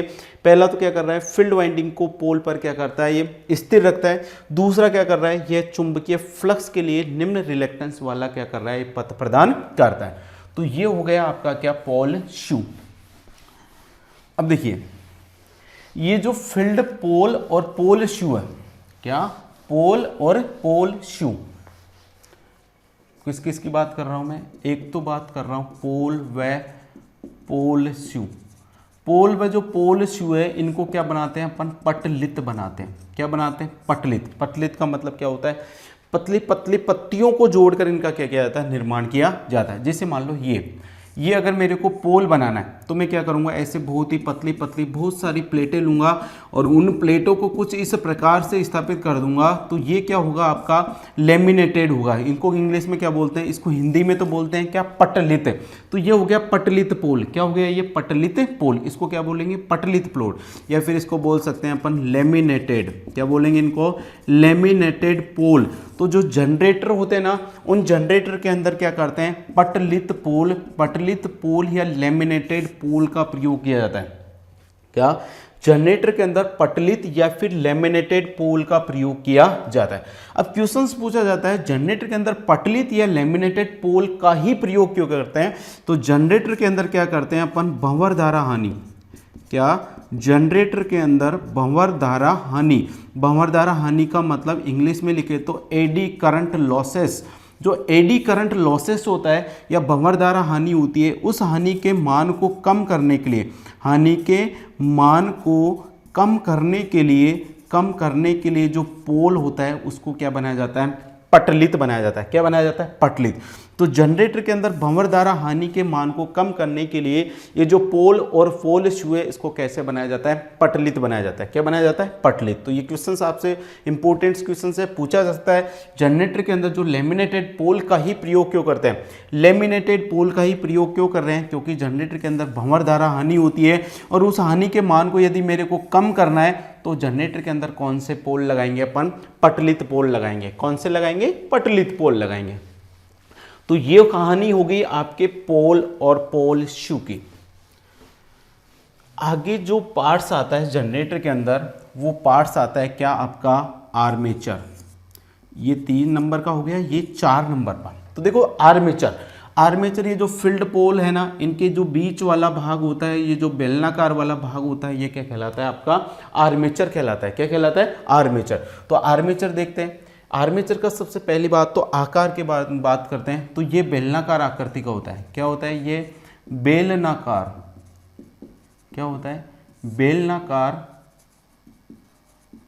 आकृति का होता है। कौन सा होता है, ये बेलनाकार आकृति का होता है, सिलेंडर शेप का होता है। सिलेंडर शेप का कौन होता है आपका, आर्मेचर। चौथा किसकी बात कर रहे हैं अपन, आर्मेचर की बात कर रहे हैं। किसकी बात कर रहे हैं, आर्मेचर। तो आर्मेचर का आकार कौन सा होता है, बेलनाकार होता है। कौन सा होता है, बेलनाकार। तो आर्मेचर क्या होता है आपका, बेलनाकार आकृति का होता है। दूसरा, यह जनित्र का, क्या, यह जनित्र का घूमने वाला भाग, क्या, घूमने वाला भाग होता है। अगर क्वेश्चंस पूछा जाए जनरेटर के अंदर घूमने वाला जो भाग होता है वो क्या कहलाता है, तो जनरेटर के अंदर जो घूमने वाला भाग होता है वो क्या कहलाता है आपका, आर्मेचर कहलाता है। क्या कहलाता है, आर्मेचर। तो आर्मेचर क्या करता है, जनरेटर के अंदर घूमता है। ये बेलनाकार भाग होता है, इस जनरेटर के अंदर ये क्या करता है आपका, घूमता है। क्योंकि आर्मेचर को किसके ऊपर लगाई है अपन ने, शाफ्ट के ऊपर। जब अपन इस शाफ्ट को घुमाएंगे, जब इस शाफ्ट को घुमाएंगे तो ये आर्मेचर भी उस शाफ्ट के ऊपर लगा हुआ है, तो आर्मेचर भी क्या करेगा आपका, घूमेगा। तो जनरेटर के अंदर जो घूमने वाला भाग होता है वो क्या कहलाता है आपका, आर्मेचर होता है। क्या होता है, आर्मेचर। अब ये जो आर्मेचर होता है वो सिलिकॉन स्टील का बनाया जाता है। क्या करते हैं इसको, लेमिनेटेड या पटलित, क्या बोल सकते हो आप, पटलित। पटलित सिलिकॉन स्टील, किसका, सिलिकॉन स्टील या लेमिनेटेड सिलिकॉन स्टील का बनाया जाता है। जो आर्मेचर होता है, इसको डायरेक्ट लिख लो सिलिकॉन स्टील, जो आर्मेचर होता है ये क्या होता है आपका, सिलिकॉन स्टील का बना होता है। किसका बना होता है, ये सिलिकॉन स्टील का बना होता है। जनरेटर के अंदर जो आर्मेचर होता है वो किसका बना होता है, सिलिकॉन स्टील का होता है। अब सिलिकॉन स्टील का भी क्या बनाते हैं, इसको लेमिनेटेड बनाते हैं। क्या बनाते हैं, इसको लेमिनेटेड बनाते हैं। अगर इसको लेमिनेटेड बनाया, मैंने पटलित बनाया, क्या बनाया इसको, यदि पटलित बनाया तो इसके अंदर कौन सी हानि नहीं होगी, भंवरधारा हानि। तो जो भंवरधारा हानि है उसके मान को कम करने के लिए तो इसको क्या बनाते हैं अपन, पटलित बनाते हैं। क्या बनाते हैं, पटलित। दूसरा, एक हानि और होती है, देखो लो हानि दो प्रकार की होती है, एक तो होती है भंवरधारा हानि और दूसरी होती है स्ट्रेसिस हानि। कौन सी हानि होती है, स्ट्रेसिस हानि। कौन सी, स्ट्रेसिस हानि। तो अगर भंवरधारा हानि है उसका मान कम करना है तो पोल को तो क्या बना दिया मैंने, पटलित। आर्मेचर को क्या बना दिया, पटलित। लेकिन अगर हिस्टेरेसिस हानि के मान को कम करना है, किसको, हिस्टेरेसिस हानि के मान को कम करने के लिए ये जो आर्मेचर होता है वो किसका बनाया जाता है, सिलिकॉन स्टील का बनाते हैं। अगर आपसे पूछा जाए आर्मेचर को सिलिकॉन स्टील का क्यों बनाया जाता है, तो आर्मेचर को सिलिकॉन स्टील का बनाने के पीछे रीजंस क्या है, जो आर्मेचर है उसके अंदर कौन सी हानि होती है, हिस्टेरेसिस हानि होती है। और अगर इस हिस्टेरेसिस हानि के मान को यदि मेरे को कम करना है तो इस आर्मेचर को क्या बनाना पड़ेगा, सिलिकॉन स्टील का बनाया जाता है। तो अगर पूछा जाए लेमिनेटेड सिलिकॉन स्टील का आर्मेचर बनाने के पीछे रीजन क्या है, तो जनरेटर के अंदर भंवरधारा हानि और हिस्टेरेसिस जो हानियाँ होती है उसके मान को कम करने के लिए जनरेटर का जो आर्मेचर होता है उसको लेमिनेटेड सिलिकॉन स्टील का बनाया जाता है। लेमिनेटेड बनाने से तो क्या होगा, भंवरधारा हानि का मान क्या हो जाएगा, कम हो जाएगा। सिलिकॉन स्टील का बनाने से क्या होगा, जो हिस्टेरेसिस हानि होगी उसका मान क्या हो जाएगा, कम हो जाएगा। तो आर्मेचर समझ में आ गया, बेलनाकार आकृति का होता है, जनरेटर का घूमने वाला भाग होता है, पटलित सिलिकॉन स्टील्स का बनाया जाता है। पटलित बनाने का कारण क्यों है, भंवरधारा हानि का मान कम करने के लिए। सिलिकॉन स्टील का क्यों बनाते हैं, हिस्टेरेसिस हानि का मान कम करने के लिए। तो ये जो आर्मेचर होता है, अब जैसे पोल या पोल के ऊपर अपन ने एक वाइंडिंग लगाई थी, कौन सी वाइंडिंग, अपन ने फील्ड वाइंडिंग। कौन सी लगाई थी, फील्ड वाइंडिंग। वैसे के वैसे जो आर्मेचर होता है, इस आर्मेचर के ऊपर भी एक वाइंडिंग लगाई जाती है और वो वाइंडिंग कहलाती है कौन सी, आपकी आर्मेचर वाइंडिंग। कौन सी कहलाती है, आर्मेचर वाइंडिंग। तो देखते हैं आर्मेचर वाइंडिंग क्या होती है। तो सबसे पहली बात, आर्मेचर वाइंडिंग को किसके ऊपर स्थापित किया जाता है, तो इसे आर्मेचर के ऊपर, ये क्या होती है, आर्मेचर पर स्थित होती है। कहाँ पर स्थित होती है, आर्मेचर पर स्थित होती है। अब देखिए आर्मेचर क्या कर रहा है, आपका घूम रहा है। अब जब आर्मेचर घूम रहा है और इसी के ऊपर अपन ने वाइंडिंग लगाई तो वाइंडिंग भी क्या करेगी, आपकी घूमेगी। तो ये क्या होती है आपकी, यह वाइंडिंग क्या होती है, घूमती है। ये वाइंडिंग क्या करती है, आपकी घूमती है। क्या होती है, घूमती है। तो जनरेटर के अंदर कौन सी वाइंडिंग रोटेट करती है, कौन सी वाइंडिंग घूमती है, तो कौन सी वाइंडिंग होगी, आपकी आर्मेचर वाइंडिंग। कौन सी होगी, आर्मेचर वाइंडिंग। दूसरा, आर्मेचर वाइंडिंग का जो प्रतिरोध होता है, इसका जो प्रतिरोध होता है, इसका प्रतिरोध क्या होता है, फील्ड वाइंडिंग से क्या होता है, आपका कम होता है। आर्मेचर वाइंडिंग का प्रतिरोध फील्ड वाइंडिंग से क्या होता है, आपका कम होता है। क्या होता है, कम। और लास्ट में देख लेते हैं इसका कार्य, क्या देख लेते हैं, कार्य। जिससे फील्ड वाइंडिंग क्या काम कर रही थी, इस जनरेटर के अंदर चुंबकीय क्षेत्र पैदा करने का काम करती है। फील्ड वाइंडिंग क्या करती है, चुंबकीय क्षेत्र पैदा करती है। लेकिन ये जो आर्मेचर वाइंडिंग होती है, आर्मेचर वाइंडिंग क्या करती है, फील्ड वाइंडिंग जो चुंबकीय क्षेत्र पैदा कर रही है ना, उस चुंबकीय क्षेत्र को क्या करती है, ये काटती है। तो आर्मेचर वाइंडिंग क्या करती है, फील्ड वाइंडिंग के चुंबकीय क्षेत्र को काटती है। जब फील्ड वाइंडिंग के चुंबकीय क्षेत्र को काटेगी तो इस वाइंडिंग के अंदर क्या हो जाता है, एक विद्युत वाहक बल पैदा होता है। तो जनरेटर की वह वाइंडिंग जिसके अंदर विद्युत वाहक बल पैदा होता है, वो वाइंडिंग कौन सी वाइंडिंग होती है, आर्मेचर वाइंडिंग। तो आर्मेचर वाइंडिंग के जो अगर कार्य की बात करें तो ये जो वाइंडिंग होती है, कौन सी वाइंडिंग, आर्मेचर वाइंडिंग। तो यह वाइंडिंग क्या करती है, फील्ड वाइंडिंग। कौन सी winding, field winding. Field winding के चुंबकीय क्षेत्र को, क्या, फील्ड वाइंडिंग के चुंबकीय क्षेत्र को क्या करती है, काटती है। तो फील्ड वाइंडिंग के चुंबकीय क्षेत्र को कौन सी वाइंडिंग काटती है? Armature winding. दूसरा, इस वाइंडिंग के अंदर क्या होता है, इस वाइंडिंग के अंदर क्या होता है, विद्युत वाहक बल पैदा होता है। क्या पैदा होता है? विद्युत वाहक बल, यानी कि ईएमएफ क्या होता है इसके अंदर पैदा होता है। इंपॉर्टेंट क्वेश्चन से पूछा गया है, जनरेटर की कौन सी वाइंडिंग के अंदर विद्युत वाहक बल पैदा होता है? तो जनरेटर की जो आर्मेचर वाइंडिंग होती है उसके अंदर क्या होता है, आपका विद्युत वाहक बल पैदा होता है। तो आर्मेचर वाइंडिंग समझ में आ गई होगी, कहाँ पर स्थित होती है? आर्मेचर के ऊपर स्थित होती है। ये जो आर्मेचर होता है, देखो ऐसे होता है, बेलनाकार आकृति का होता है यो। इसके जो बाहरी सतह है ना, ऐसे यहाँ पर ऐसे स्लोट काट देते हैं, ऐसे खांचे बना देते हैं, और इन खांचों के अंदर क्या लगा देते हैं अपन, ऐसे वाइंडिंग लगा देते हैं। ये जो वाइंडिंग लगाते हैं, ये वाइंडिंग कौन सी है आपकी? आर्मेचर वाइंडिंग है। कौन सी वाइंडिंग है? Armature winding. तो जनरेटर के ऊपर कौन सी वाइंडिंग लगाते हैं अपन? आर्मेचर वाइंडिंग लगाते हैं। और इसका जो प्रतिरोध होता है वो क्या होता है आपका? कम होता है। आर्मेचर वाइंडिंग क्या काम कर रही है? ये फील्ड वाइंडिंग के चुंबकीय क्षेत्र को क्या करती है? काटती है। तो फील्ड वाइंडिंग के चुंबकीय क्षेत्र को काटने का कार्य कौन सी वाइंडिंग कर रही है? Armature winding. दूसरा क्या काम करती है? इसके वाइंडिंग के अंदर क्या होता है आपका? विद्युत वाहक बल पैदा होता है। तो जनरेटर की वह वाइंडिंग जो विद्युत वाहक बल पैदा करती है वो कौन सी होती है? Armature winding. और जनरेटर के अंदर वह वाइंडिंग जो चुंबकीय क्षेत्र पैदा करती है वो कौन सी होती है? Field winding.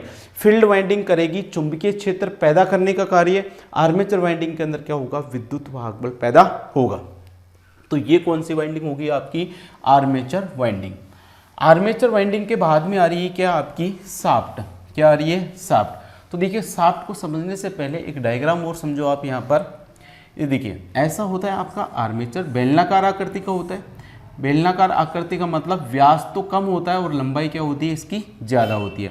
और ये जो बेलनाकार आकृति है, इसमें ये जो आपने ये जो रोड लगाई है, ये रोड क्या कहलाती है आपकी? शाफ्ट कहलाती है। क्या कहलाती है? शाफ्ट। तो शाफ्ट क्या होती है? इस शाफ्ट के ऊपर इस आर्मेचर को क्या किया जाता है? स्थापित किया जाता है। ये शाफ्ट बिल्कुल ऐसे आर पार होती है, ये बिल्कुल ऐसे इसके अंदर होके निकलती है आर पार। ये बिल्कुल अंदर एक होल होता है, उस होल के अंदर इस शाफ्ट को लगाया जाता है। देखिए, ये जो आर्मेचर होता है, इस आर्मेचर को इस शाफ्ट के ऊपर क्या किया जाता है? स्थापित किया जाता है। और ये जो शाफ्ट होती है ना, इस आर्मेचर के अंदर होके बिल्कुल आर पार निकली होती है। अब ये जो शाफ्ट होती है, ये शाफ्ट किस धातु की बनी होती है? तो याद रखना इसको, ये माइल्ड स्टील की बनी होती है। किसकी बनी होती है? माइल्ड स्टील की। शाफ्ट को किस धातु का बनाया जाता है? माइल्ड स्टील का बनाया जाता है। याद रख लेना इसको। जनरेटर के अंदर जो शाफ्ट होती है वो किस धातु की बनी होती है? तो जनरेटर के अंदर जो शाफ्ट होती है वो माइल्ड स्टील की बनी होती है। अब ये जो शाफ्ट होती है, इस आर्मेचर के ऊपर अपन ने कौन सी वाइंडिंग लगा दी? यहाँ पर आर्मेचर वाइंडिंग लगा दी। ऐसे इसके ऊपर ऐसे आर्मेचर वाइंडिंग स्थित होती है। इस शाफ्ट के ऊपर यहाँ पर ऐसे गोल आकार की रिंग होती है। जो गोल आकार की रिंग, इसको अपन शाफ्ट के ऊपर स्थापित करते हैं। ये जो रिंग होती है वो क्या कहलाता है आपका? कम्यूटेटर कहलाता है। तो ये जो गोल आकार की रिंग है, क्या है ये? कम्यूटेटर है। क्या है ये? कम्यूटेटर। क्या है? कम्यूटेटर। तो कम्यूटेटर क्या होता है? कम्यूटेटर कहाँ पर स्थित होता है? तो कम्यूटेटर कहाँ पर स्थित होता है? जो आर्मेचर की जो शाफ्ट होती है, उस आर्मेचर की शाफ्ट के ऊपर किसको स्थापित किया जाता है? कम्यूटेटर को स्थापित किया जाता है। अब ये जो आर्मेचर वाइंडिंग के जो सिरे निकलते हैं यहाँ से, ये सिरे इस कम्यूटेटर के साथ क्या होते हैं? शोल्डर होते हैं। यहाँ से ये सिरे कम्यूटेटर के साथ क्या होंगे? ये इस प्रकार से जुड़े रहते हैं। तो अगर क्वेश्चंस पूछा जाए, आर्मेचर वाइंडिंग के जो सिरे होते हैं वो जनरेटर के किस भाग से जुड़े होते हैं? तो आर्मेचर वाइंडिंग के जो सिरे होते हैं वो कम्यूटेटर से जुड़े होते हैं। किससे जुड़े होते हैं? कम्यूटेटर से। अब ये जो कम्यूटेटर्स होता है ना, इसी के ऊपर क्या होता है? कार्बन ब्रश लगे होते हैं। ऐसे आयताकार आकृति के दो क्या लगे होते हैं? इनके ऊपर कार्बन ब्रश लगे होते हैं। ये क्या है आपका? कार्बन ब्रश है। क्या है ये? Carbon brush. तो कार्बन ब्रश किसके ऊपर लगे होते हैं? कम्यूटेटर्स के ऊपर लगे होते हैं। फिर ये जो कार्बन ब्रश होती है, इससे जुड़ी होती है एक ब्रश लीड। क्या जुड़ी होती है इससे? ये जुड़ी होती है क्या आपकी? Brush lead. क्या जुड़ी होती है? Brush lead. तो आगे जो अपन अध्ययन करेंगे वो किसका? शाफ्ट तो आपने देख लिया। कम्यूटेटर के अंदर जो शाफ्ट होती है वो क्या काम करती है? तो शाफ्ट के ऊपर किसको स्थापित किया जाता है? आर्मेचर को। शाफ्ट किसकी बनी होती है? माइल्ड स्टील की बनी होती है। अब बात करते हैं अपन किसकी? कम्यूटेटर्स के अंदर। तो जनरेटर का जो अगला जो पार्ट्स आता है वो आता है क्या? कम्यूटेटर। तो देखिए, कम्यूटेटर क्या होता है? आर्मेचर के ऊपर अपन ने कौन सी वाइंडिंग लगाई? Armature winding. तो जो आर्मेचर वाइंडिंग वाइंडिंग के जो सिरे होते हैं वो किससे जुड़े होते हैं, आपके कम्यूटेटर से जुड़े हैं। मतलब आर्मेचर वाइंडिंग के अंदर जो भी विद्युत वाहक बल पैदा होगा वो विद्युत वाहक बल सबसे पहले किसके पास जाएगा, कम्यूटेटर के पास जाएगा। किसके पास जाएगा, कम्यूटेटर। फिर कम्यूटेटर से वो विद्युत वाहक बल किसके पास जाएगा, कार्बन ब्रश के पास जाएगा। किसके पास जाएगा, कार्बन ब्रश के पास।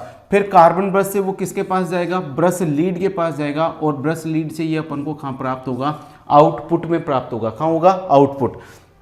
तो समझ में आ गया आपका कम्यूटेटर आपका कहाँ स्थित होता है। अब देखिए, अगर ये जो शाफ्ट के ऊपर क्या लगाया अपन ने, कम्यूटेटर लगाया। बताओ जब शाफ्ट घूमेगी तो आर्मेचर तो घूमेगा ही, क्योंकि शाफ्ट के ऊपर लगा है। आर्मेचर के साथ साथ ये कम्यूटेटर भी क्या करता है, आपका घूमता है। तो जनरेटर के अंदर आर्मेचर और कम्यूटेटर दोनों क्या होते हैं, आपके साथ साथ घूमते हैं। लेकिन ये जो कार्बन ब्रश होती है ना, ये कार्बन ब्रश क्या रहती है, आपकी स्थिर होती है। जनरेटर के अंदर कार्बन ब्रश क्या रहती है, आपकी स्थिर रहती है। कौन घूमता है, ओनली कम्यूटेटर घूमता है। कौन घूमता है, कम्यूटेटर। तो आपको समझ में आ गया कम्यूटेटर क्या होता है, कहाँ पर होता है। तो कम्यूटेटर को कहाँ पर लगाते हैं, जनरेटर के अंदर जो शाफ्ट होती है उस शाफ्ट के ऊपर क्या लगाते हैं अपन, कम्यूटेटर। इस कम्यूटेटर से क्या की जाती है, आर्मेचर वाइंडिंग के सिरे क्या होते हैं, आपके सोल्डर होते हैं। तो अगला जो पार्ट्स आता है आपका, अगला पार्ट्स आएगा कौन सा, आपका कम्यूटेटर। किसके बारे में देखेंगे, कम्यूटेटर्स के बारे में।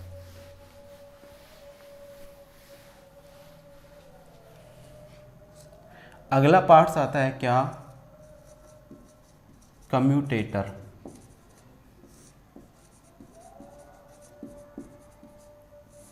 कम्यूटेटर, तो कम्यूटेटर के अंदर सबसे पहली लाइन क्या करोगे, इसे आर्मेचर की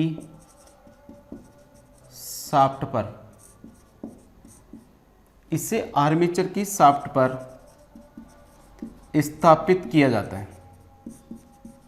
क्वेश्चंस आपसे, पहला क्वेश्चंस आपका इसी के अंदर ये बनता है कि जो कम्यूटेटर्स होता है वो जनरेटर के अंदर कहाँ स्थित होता है। तो कम्यूटेटर जनरेटर के अंदर आर्मेचर की शाफ्ट पर स्थित होता है। किस पर होता है, शाफ्ट पर। इसके बाद में होता है कम्यूटेटर।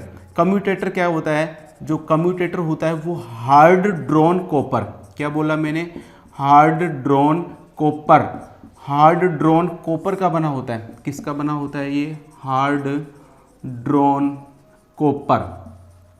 कम्यूटेटर किसका बना होता है, आपका हार्ड ड्रॉन कॉपर का बना होता है। क्वेश्चंस पूछा जाता है कम्यूटेटर का निर्माण किस धातु से किया जाता है। तो जो कम्यूटेटर्स होता है उसका निर्माण हार्ड ड्रॉन कॉपर से किया जाता है। किससे किया जाता है, हार्ड ड्रॉन कॉपर का किसको बनाया जाता है, आपका कम्यूटेटर बनाया जाता है। अब देखिए जो कम्यूटेटर होता है ना, ये ऐसे गोल आकार में होता है, ठीक है। और बीच में यहाँ पर क्या होती है, इसके अंदर शाफ्ट होती है, ये शाफ्ट पे लगा होता है ऐसे गोल आकार में। तो ये जो हार्ड ड्रॉन कॉपर की जो पत्ती होती है ना, इनके बीच में क्या किया जाता है, हार्ड ड्रॉन कॉपर के ऐसे ऐसे कम्यूटेटर के ऐसे क्या किया जाता है, छोटे छोटे हार्ड ड्रॉन कॉपर के छोटे छोटे टुकड़े इसके ऊपर क्या करते हैं, अपन स्थापित करते हैं। ऐसे हार्ड ड्रॉन कॉपर के ऐसे क्या कर देते हैं, इसमें बहुत सारे टुकड़े लगाए जाते हैं ऐसे। ये मैंने क्या लगा दिए, हार्ड ड्रॉन कॉपर के क्या लिए मैंने, टुकड़े लगा दिए। अब देखिए ये जो कम्यूटेटर हो रहा है ये शाफ्ट के ऊपर लग रहा है ना, तो ये जो कम्यूटेटर का जो नीचे का बेस होता है वो तो किसका होता है, आपका कुचालक पदार्थ का होता है, बेकेलाइट्स का होता है। किसका होता है, बेकेलाइट का। इस बेकेलाइट का जो कुचालक पदार्थ है इसके ऊपर क्या किया अपन ने, हार्ड ड्रॉन कॉपर के ऐसे छोटे छोटे टुकड़े लिए। ऐसे ये हार्ड ड्रॉन कॉपर के ऐसे मैंने छोटे छोटे टुकड़े लिए और इनको मैंने इसके ऊपर क्या कर दिया, स्थापित कर दिया। ये जो हार्ड ड्रॉन कॉपर के छोटे छोटे टुकड़े मैंने इसके ऊपर लगाए, ये कहलाते हैं सेगमेंट। क्या कहलाते हैं, ये सेगमेंट कहलाते हैं। क्वेश्चन पूछा जाता है सेगमेंट्स क्या होते हैं। तो जो कम्यूटेटर के अंदर जो हार्ड ड्रॉन कॉपर के छोटे छोटे टुकड़े स्थापित करते हैं वो टुकड़े क्या कहलाते हैं, आपके सेगमेंट कहलाते हैं। अब मैंने बताया था आर्मेचर वाइंडिंग के सिरे किससे जुड़े होते हैं, कम्यूटेटर से। तो कम्यूटेटर ये जो आर्मेचर वाइंडिंग के सिरे होंगे ये डायरेक्ट किससे जुड़ेंगे, आपके सेगमेंट से होंगे। तो इन सेगमेंट से क्या जुड़ी होगी, आपकी आर्मेचर वाइंडिंग होगी। अब ये जो सेगमेंट्स होता है ना, इस सेगमेंट्स का एक वाला हिस्सा क्या होता है, थोड़ा उभरा हुआ होता है। सेगमेंट्स का एक भाग क्या होता है, थोड़ा ऐसे उभरा हुआ होता है, थोड़ा ऊपर उठा हुआ क्या होता है। ये जो सेगमेंट्स का जो ऊपर उठा हुआ या उभरा हुआ जो भाग होता है ये कहलाता है राइजर। क्या कहलाता है, ये राइजर। तो ये सेगमेंट्स के अंदर जो उभरा हुआ भाग होता है ये क्या कहलाता है, आपका राइजर कहलाता है। क्या कहलाता है, राइजर। अब ये जो राइजर है तो आर्मेचर वाइंडिंग के सिरे देखिए कहाँ से आ रहे हैं, राइजर। जुड़ तो सेगमेंट्स रहे हैं, लेकिन सेगमेंट्स के भी किस भाग से जुड़ते हैं, ये राइजर वाले भाग से जुड़ते हैं। किससे जुड़ते हैं, राइजर्स। क्वेश्चंस पूछा जाता है आर्मेचर वाइंडिंग के जो सिरे होते हैं वो कम्यूटेटर के अंदर किस भाग से जुड़े होते हैं, तो आर्मेचर वाइंडिंग के सिरे कम्यूटेटर के राइजर वाले भाग से जुड़े होते हैं। क्या जुड़े होते हैं, राइजर वाले भाग से। तो जो कम्यूटेटर होता है वो हार्ड ड्रॉन कॉपर का बना होता है। अब दूसरा देखिए, ये हो गया मान लो एक सेगमेंट, ये हो गया दूसरा सेगमेंट। अगर ये दोनों सेगमेंट्स एक दूसरे को स्पर्श कर जाएंगे तो यहाँ पर वाइंडिंग शॉर्ट सर्किट हो जाएगी, नहीं हो जाएगी। तो इस वाइंडिंग को शॉर्ट सर्किट होने से बचाने के लिए ये जो दो सेगमेंट है, इन दो सेगमेंटों के बीच में कुचालक पदार्थ का क्या किया जाता है, प्रयोग किया जाता है। तो दो सेगमेंट्स के अंदर जो कुचालक पदार्थ लगाते हैं वो लगाते हैं अपन क्या, अभ्रक। अभ्रक या फिर इसको इंग्लिश में बोलते हैं माइका। क्वेश्चंस पूछा जाता है कम्यूटेटर के अंदर दो सेगमेंट्स के बीच में जो कुचालक पदार्थ लगाया जाता है वो कौन होता है, आपका अभ्रक या माइका है। कई बार एग्जाम्स के अंदर आया हुआ है ये। दो सेगमेंट्स के बीच में कुचालक पदार्थ का काम कौन करता है, आपका अभ्रक या माइका। सेगमेंट का जो उभरा हुआ भाग है वो क्या कहलाता है, राइजर। आर्मेचर वाइंडिंग के जो सिरे होते हैं वो कम्यूटेटर के कौन से भाग से जुड़े होते हैं, आपके राइजर वाले भाग से जुड़े होते हैं। कौन से जुड़े होते हैं, राइजर वाले भाग में। तो ये सारे नोट कर लेते हैं। तो जो कम्यूटेटर्स होता है वो कम्यूटेटर क्या होता है, हार्ड ड्रॉन कॉपर का क्या होता है, आपका बना होता है। तो इसमें लिख लेते हैं कम्यूटेटर पर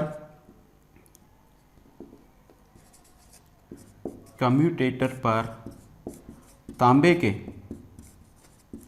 छोटे छोटे टुकड़े स्थापित किए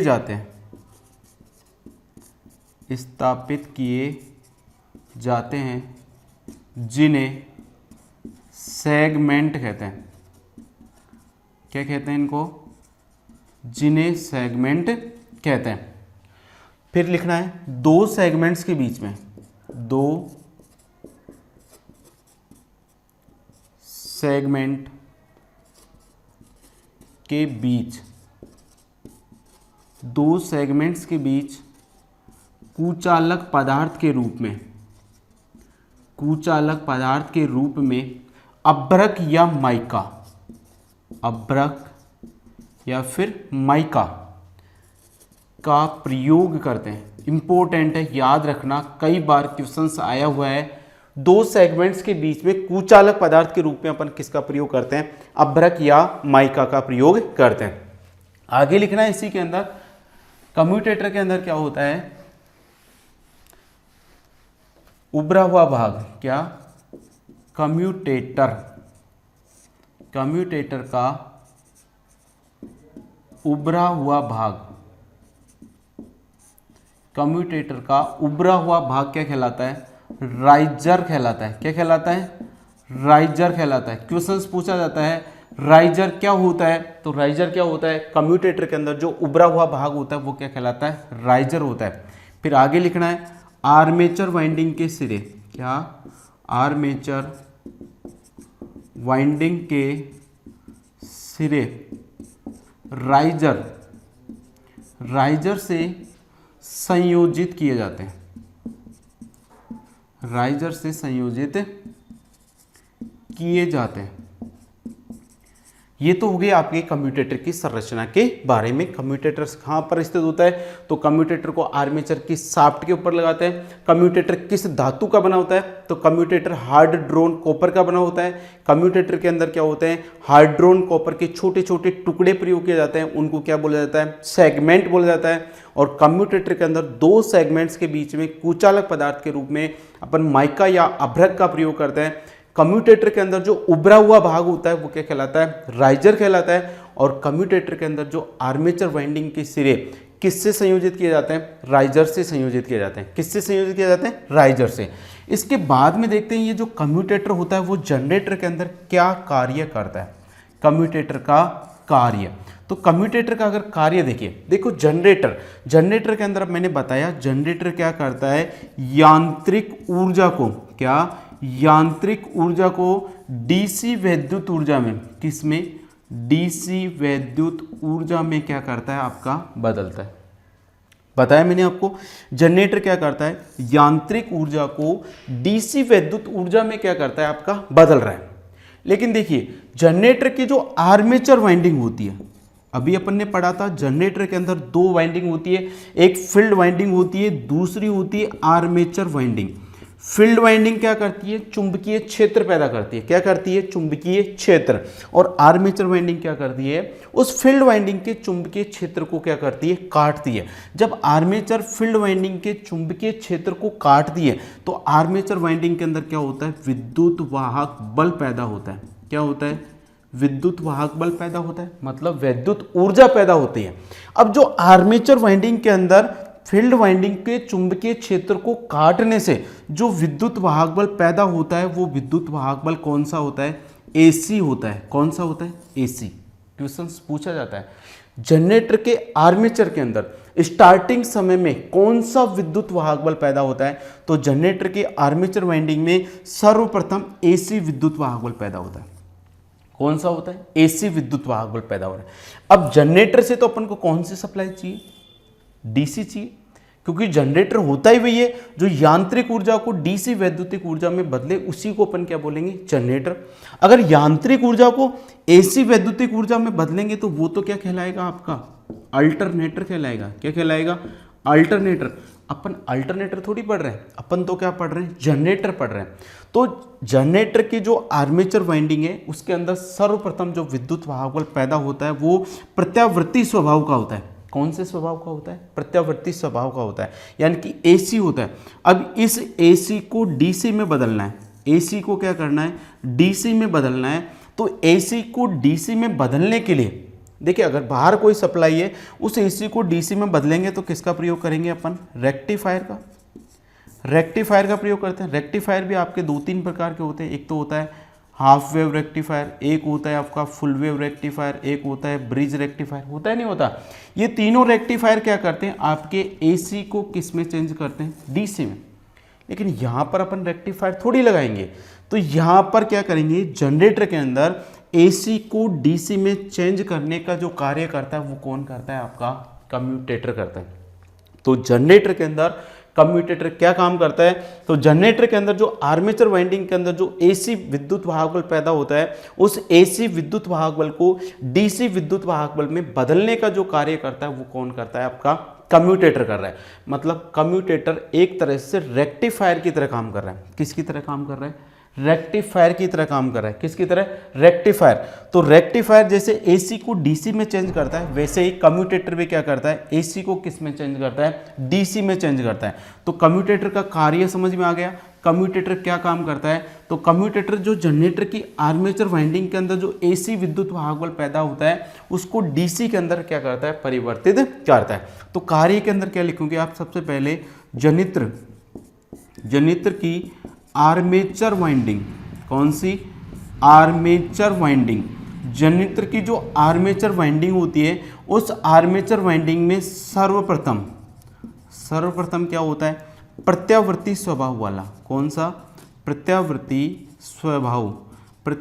स्वभाव वाला विद्युत वाहक बल पैदा होता है। कौन सा विद्युत वाहक बल पैदा हो रहा है इसमें? प्रत्यावर्ती। प्रत्यावर्ती का मतलब एसी विद्युत वाहक बल पैदा होता है। किसके अंदर? जनरेटर के अंदर स्टार्टिंग में जो विद्युत वाहक बल पैदा होता है वो कौन सा होता है? एसी होता है। अब कम्यूटेटर क्या करता है? कम्यूटेटर क्या करता है? इस एसी प्रत्यावर्ती स्वभाव वाले प्रत्यावर्ती स्वभाव मतलब एसी विद्युत वाहक बल को दिष्ट स्वभाव या दिष्ट धारा या फिर ऐसे बोल लो दिष्ट विद्युत वाहक बल। दिष्ट का मतलब डीसी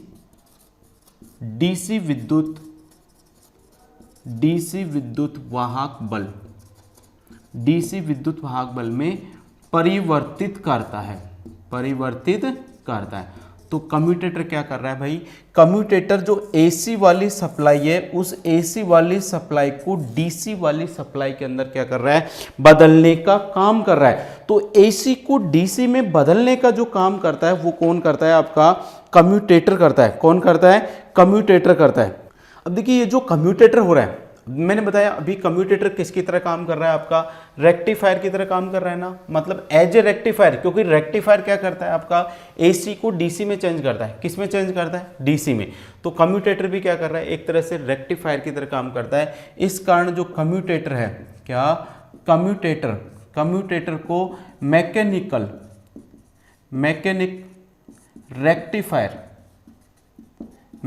रेक्टिफायर भी कहा जाता है। कम्यूटेटर को क्या कहा जाता है? मैकेनिक रेक्टिफायर भी कहा जाता है, क्योंकि कम्यूटेटर क्या काम कर रहा है, आपको एसी को डीसी में काम कन्वर्ट करने का काम करता है। तो ये इंपॉर्टेंट है, आपको कम्यूटेटर का कार्य याद रखना है। कम्यूटेटर एसी को किस में चेंज करता है? डीसी में। तो ये हो गया आपका क्या? कम्यूटेटर। क्या हो गया? कम्यूटेटर। अब देखिए कम्यूटेटर के ऊपर कौन लगी होती है? आपकी कार्बन ब्रश लगी होती है। कौन लगी होती है? Carbon brush. तो अगला जो पार्ट्स आता है वो आता है क्या? Carbon brush. क्या आता है? Carbon brush. अगला भाग कौन सा है आपका? Carbon brush. अब देखिए आर्मेचर वाइंडिंग के अंदर विद्युत वाहक पैदा हुआ। आर्मेचर वाइंडिंग के अंदर जो विद्युत वाहक पैदा हुआ वो कौन सा स्वभाव का था? एसी स्वभाव का। अभी आर्मेचर वाइंडिंग का विद्युत वाहक बल किसके पास पहुंचा?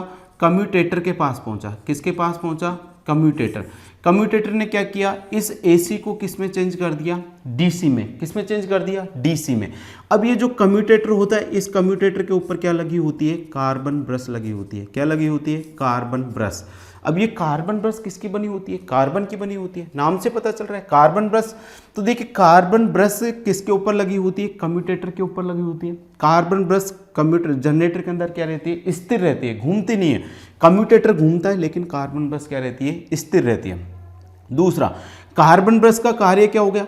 कार्बन ब्रश क्या करेगी? इस कम्यूटेटर के पास जो डीसी सप्लाई है उस डीसी सप्लाई को लेगी और ये जो कार्बन ब्रश है इसके साथ लगी होती है क्या? आपकी ब्रश लीड। क्या लगी होती है? Brush lead. तो ये कम्यूटेटर से डीसी सप्लाई लेगी और उस डीसी सप्लाई को किसको देने का काम करेगी? ब्रश लीड को।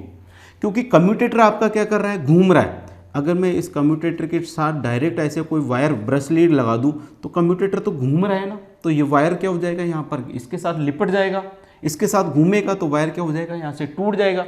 तो यहाँ से डायरेक्ट अपन वायर नहीं लगा सकते, तो इसके साथ अपन को एक ऐसा चीज़ लगानी पड़ेगी जो केवल इसके साथ क्या करे? टच कर रही हो, इसके साथ कॉन्टैक्ट में ही हो।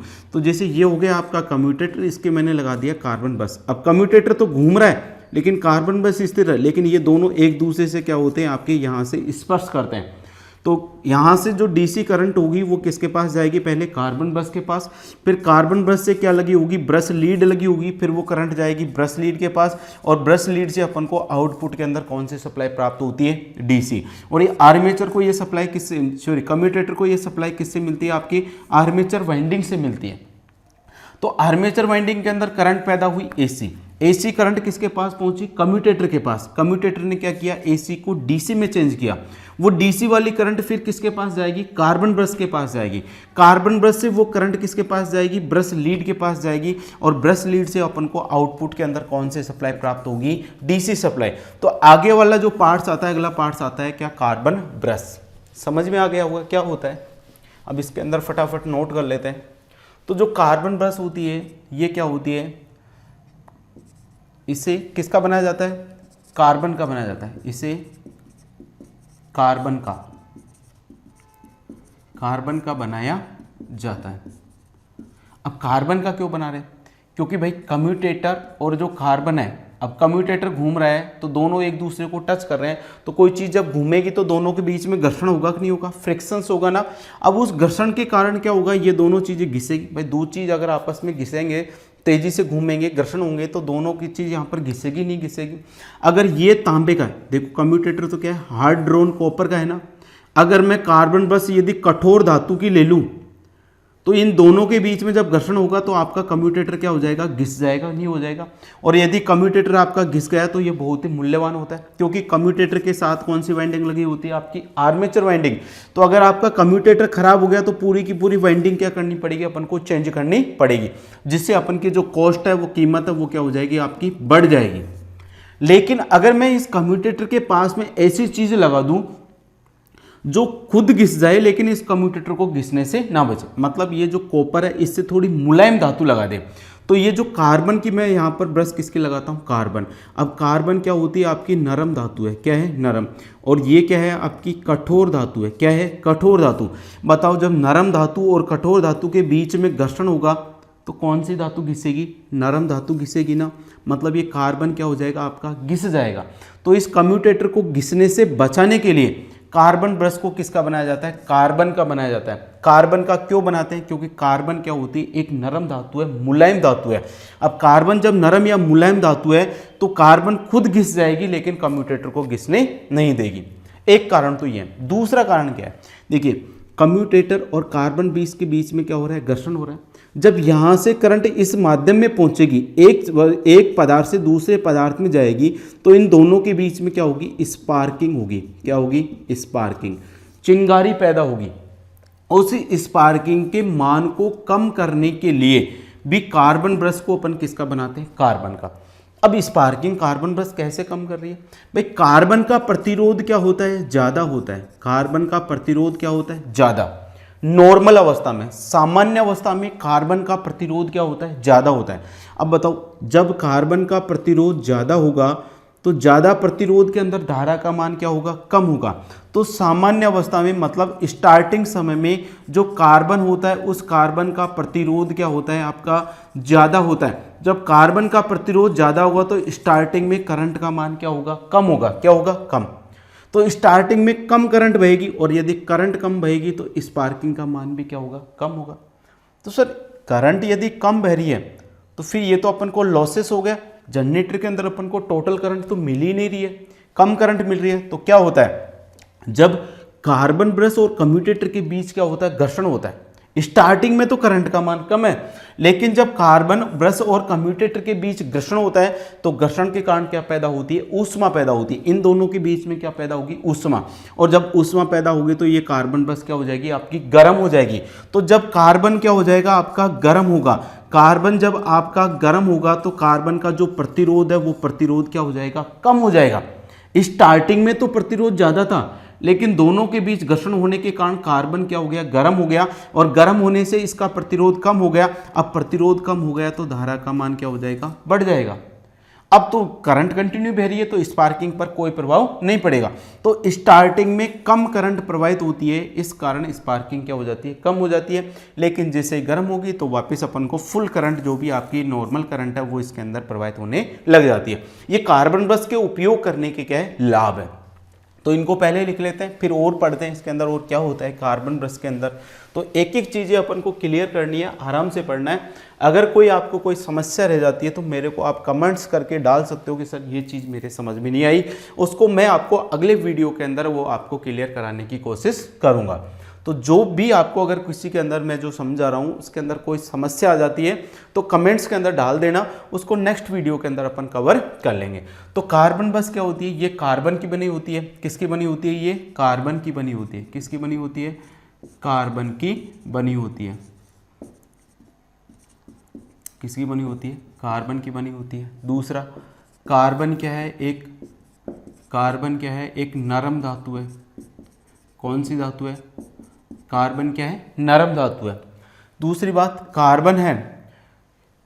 अब इसका कार्य देख लेते हैं, जो कार्बन ब्रश है उसके कार्य क्या है। तो पहला काम तो क्या है, यह है कम्यूटेटर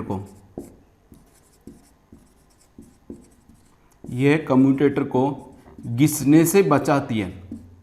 घिसने से बचाती है भाई, फ्रिक्शन के कारण कम्यूटेटर अपन का क्या हो सकता है, घिस सकता है। कम्यूटेटर पर गड्ढे पड़ सकते हैं, इस कारण कम्यूटेटर को घिसने से या गड्ढे पड़ने से बचाने के लिए किसका प्रयोग करते हैं, कार्बन ब्रश का। क्योंकि ये कार्बन की बनी होती है। कार्बन क्या होती है, एक नरम धातु होती है। दूसरा क्या काम करेगा, यह है कम्यूटेटर से डीसी वैद्युत ऊर्जा प्राप्त कर आउटपुट में क्या करती है, प्रदान करती है। कौन, आपकी कार्बन ब्रश।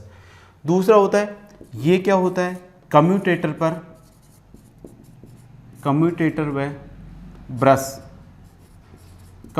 व ब्रश के बीच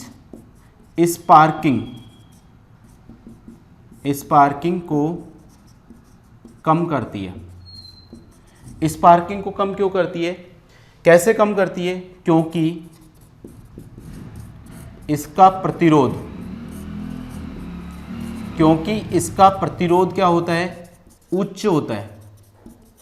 प्रतिरोध क्या होता है? उच्च होता है, जिससे स्पार्किंग का मान क्या हो जाएगा? कम हो जाएगा। अगला चौथा क्या हो जाएगा? कम्यूटेटर पर घिसने से बचा रही है। कम्यूटेटर पर क्या कर रही है? डीसी वैद्युतिक ऊर्जा को आउटपुट में प्रदान करने का काम कर रही है। कम्यूटेटर क्या करती है? ब्रश को घिसने से क्या करती है? ब्रश पर कम्यूटेटर और ब्रश के बीच स्पार्किंग को क्या करती है? आपकी कम करती है। इसके बाद में क्या होता है? जो देखिए कार्बन ब्रश होती है ना, ये ब्रश होल्डर के अंदर स्थित होती है। कहाँ होती है? Brush holder. और ब्रश होल्डर के ऊपर क्या लगी रहती है? स्प्रिंग लगी होती है। तो स्प्रिंग क्या करती है? कार्बन ब्रश के ऊपर क्या करती है? दबाव लगाती है। तो स्प्रिंग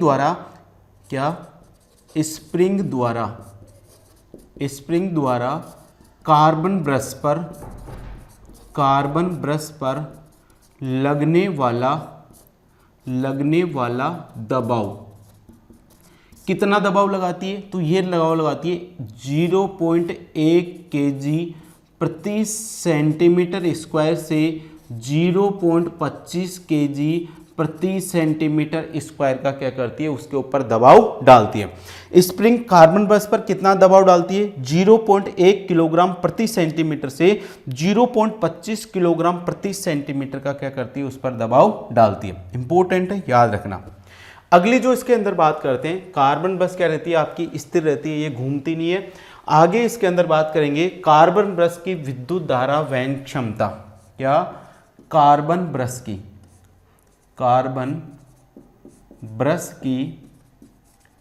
विद्युत धारा वहन क्षमता। कार्बन ब्रश की विद्युत धारा वहन क्षमता कितनी होती है? तो ये होती है 4 एम्पियर से लेकर 6 एम्पियर प्रति सेंटीमीटर। क्या? 4 एम्पियर से 6 एम्पियर प्रति सेंटीमीटर। अगर रेंज में पूछे तो क्या लिखोगे? 4 एम्पियर प्रति सेंटीमीटर से 6 एम्पियर प्रति सेंटीमीटर स्क्वायर। लेकिन यदि ऑप्शंस के अंदर सिंगल वर्ड के अंदर पूछे तो क्या आ जाएगा? 5 एम्पियर प्रति सेंटीमीटर स्क्वायर है। अगर रेंज के अंदर पूछेगा तो ये टिक मारोगे, अगर सिंगल पूछेगा तो आप इस पे टिक मारोगे। जो कार्बन ब्रश है उसकी विद्युत धारा वहन क्षमता कितनी होती है? 5 एम्पियर प्रति सेंटीमीटर स्क्वायर, या फिर 4 एम्पियर प्रति सेंटीमीटर से 6 एम्पियर प्रति सेंटीमीटर स्क्वायर। अगला जो इसके अंदर याद रखना है, कार्बन ब्रश का घर्षण गुणांक। क्या? कार्बन ब्रश का घर्षण गुणांक। कार्बन ब्रश का घर्षण गुणांक कितना होता है? 0.35 होता है। कितना होता है? 0.35 होता है। क्या होता है? 0.35। अब आता है कार्बन ब्रश पर प्रति ब्रश वोल्टेज ड्रॉप। क्या? प्रति ब्रश वोल्टेज ड्रॉप। कार्बन के अंदर प्रति ब्रश वोल्टेज ड्रॉप का मान कितना होता है? तो 1 वोल्ट से कितना होता है? 2 वोल्ट प्रति ब्रश होता है। क्या? 1 से 2 वोल्ट प्रति ब्रश होता है। क्या होता है? कार्बन ब्रश के अंदर वोल्टेज ड्रॉप का मान। तो ये कुछ वैल्यू है जो आपको याद रखनी है। स्प्रिंग द्वारा कार्बन ब्रश पर लगने वाला दबाव कितना होता है? 0.1 किलोग्राम प्रति सेंटीमीटर से 0.25 किलोग्राम प्रति सेंटीमीटर होता है। कार्बन ब्रश की विद्युत धारा वहन क्षमता कितनी होती है? तो 4 एम्पियर प्रति सेंटीमीटर स्क्वायर से 6 एम्पियर प्रति सेंटीमीटर स्क्वायर, या फिर 5 एम्पियर प्रति सेंटीमीटर स्क्वायर होती है। कार्बन ब्रश का घर्षण गुणांक कितना होता है? 0.35 होता है। और जो प्रति ब्रश वोल्टेज ड्रॉप होता है वो कितना होता है? 1 वोल्ट से 2 वोल्ट प्रति ब्रश होता है। अब ये तो हो गई किसकी बात? अपन के कार्बन ब्रश की बात। तो जो नॉर्मल आकार की सामान्य कार्य के लिए जो अपन जनरेटर काम में लेंगे, उनके अंदर जो ब्रश होती है वो तो किसकी बनी होती है? कार्बन की। किसकी बनी होती है? कार्बन। और कार्बन ब्रश के बारे में अपन सब कुछ देख लिया। लेकिन जो बहुत बड़े आकार के जनरेटर होते हैं, कौन से आकार के? बड़े आकार। बड़े आकार का मतलब जनरेटर स्टेशन। तो जो जनरेटिंग स्टेशन पर जो जनरेटर अपन काम में लेते हैं, तो बड़े आकार की जो जनरेटर होती है उनके अंदर जो कार्बन ब्रश जो अपन प्रयोग करते हैं वो जो बनाई जाती है वो बनाई जाती है कार्बन प्लस तांबा। कार्बन प्लस तांबा, इन दोनों से क्या की जाती है, इन दोनों से बनी हुई मिश्र धातु की क्या होती है, आपकी बनी होती है।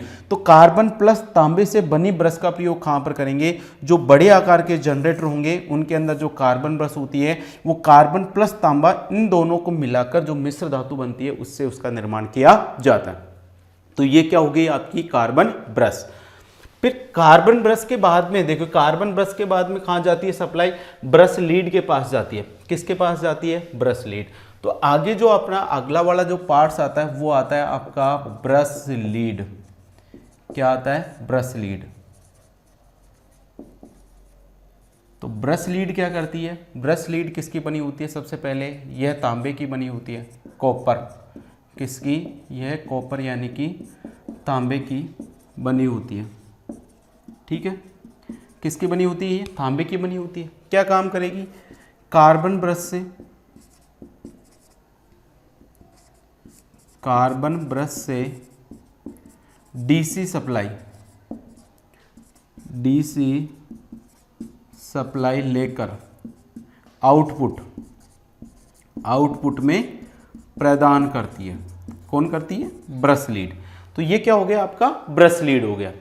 ब्रश लीड के बाद में क्या होता है आपका, क्या आते हैं, बियरिंग्स होते हैं। अगला जो पार्ट्स, छोटे छोटे पार्ट्स आते हैं, ज़्यादा समझने के लिए इसके अंदर क्या होते हैं, कुछ नहीं है इसके अंदर, केवल याद रखना है किस धातु के बने होते हैं। तो जो बियरिंग्स होते हैं, देखिए बियरिंग्स क्या होते हैं आपके, जैसे मान लो ये होगी आपकी शाफ्ट, ये हो गया आपका आर्मेचर। ठीक है, आर्मेचर पर यहाँ पर क्या लगाएंगे, कम्यूटेटर। ये हो गए आपके कम्यूटेटर। फिर इसके ऊपर क्या लगाएंगे, कार्बन ब्रश। क्या लगाएंगे, कार्बन ब्रश। फिर कार्बन ब्रश के साथ कौन जुड़ी होगी, ब्रश लीड। और ब्रश लीड से अपन को आउटपुट में क्या मिलेगी, यहाँ से सप्लाई। ये शाफ्ट है और इधर भी शाफ्ट है। अब ये यहाँ पर क्या हो गया आपका, योक या बॉडी होगा इधर ऐसे। भाई ये जो आर्मेचर होता है वो किसके अंदर स्थित होता है, आपका योक या बॉडी के अंदर। अब ये यहाँ से शाफ्ट है। ठीक है, अब ये जो योक या बॉडी है, इसका ये वाला भाग खुला हो गया ना, तो इस भाग को अपन को बंद करना पड़ेगा, नहीं पड़ेगा। इस भाग को बंद करने के लिए एक ढक्कन तो इस तरफ लगाएंगे और एक ढक्कन अपन इस तरफ लगाएंगे। तो ये जो दो ढक्कन लगाते हैं ये कहलाती है आपकी एंड प्लेट। क्या कहलाती है, ये एंड प्लेट कहलाती है। क्या कहलाती है, एंड प्लेट। तो एंड प्लेट क्या कर रही है, इस जनरेटर को दोनों तरफ से बंद करने का काम कर रही है। अब जो कम्यूटेटर की तरफ जो एंड प्लेट होती है वो तो कहलाती है फ्रंट एंड प्लेट। कौन सी कहलाती है, फ्रंट एंड प्लेट। और जो कम्यूटेटर के विपरीत दिशा में जो एंड प्लेट कहलाती है वो कहलाती है रियर एंड प्लेट। कौन सी कहलाती है, रियर एंड प्लेट। अब ये जो एंड प्लेट है, अब ये एंड प्लेट के अंदर क्या लगी हुई है, शाफ्ट। तो ये जो एंड प्लेट के अंदर जो शाफ्ट है उसको लगाने के लिए यहाँ पर क्या लगाते हैं अपन, बियरिंग लगाते हैं। क्या लगाते हैं, बियरिंग। तो यहाँ पर दोनों तरफ क्या करते हैं अपन, दो बियरिंग का प्रयोग करते हैं। तो बियरिंग कहाँ लगे होते हैं, आपकी जो एंड प्लेट होती है उन एंड प्लेट के अंदर कौन लगे होते हैं, आपके बियरिंग। अब जो बात आती है इसके अंदर से क्वेश्चंस जो पूछा जाता है वो ये पूछा जाता है कि जनरेटर के अंदर अपन कौन से बियरिंग का प्रयोग करते हैं। तो जो जनरेटर होते हैं उन जनरेटर के अंदर अपन बॉल बियरिंग, क्या, बॉल बियरिंग, या फिर इसको बोल सकते हैं रोलर बियरिंग। क्या, बॉल या फिर रोलर बियरिंग का क्या करते हैं अपन, उपयोग करते हैं। तो क्वेश्चंस पूछा आपसे यही जाएगा, जनरेटर के अंदर कौन से बियरिंग प्रयोग करते हैं। तो जनरेटर के अंदर बॉल बियरिंग या फिर रोलर बियरिंग का उपयोग किया जाता है। अब ये जो बियरिंग होते हैं वो किस धातु के बने होते हैं, तो बियरिंग क्या होते हैं आपके, गन मेटल। गन मेटल से क्या होते हैं आपके, ये बने होते हैं। बियरिंग कौन सी धातु के बने होते हैं, बियरिंग किस धातु के बने होते हैं, आपके गन मेटल के। फिर एंड प्लेट हो गई, जनरेटर के दोनों तरफ से उसको क्या करने के लिए, बंद करने के लिए किसका प्रयोग करेंगे अपन, एंड प्लेट का प्रयोग करेंगे। फिर इस एंड प्लेट के बाद में नीचे वाले ये जो भाग दिखाई दे रहा है ये क्या कहलाती है आपकी, बेड प्लेट। कौन सी कहलाती है, बेड प्लेट। या फिर इसको बोल सकते हो आप क्या, आधार प्लेट। आधार प्लेट का सिर्फ एक काम है, क्या काम करता है, यह जनरेटर को फाउंडेशन में स्थिर रखने के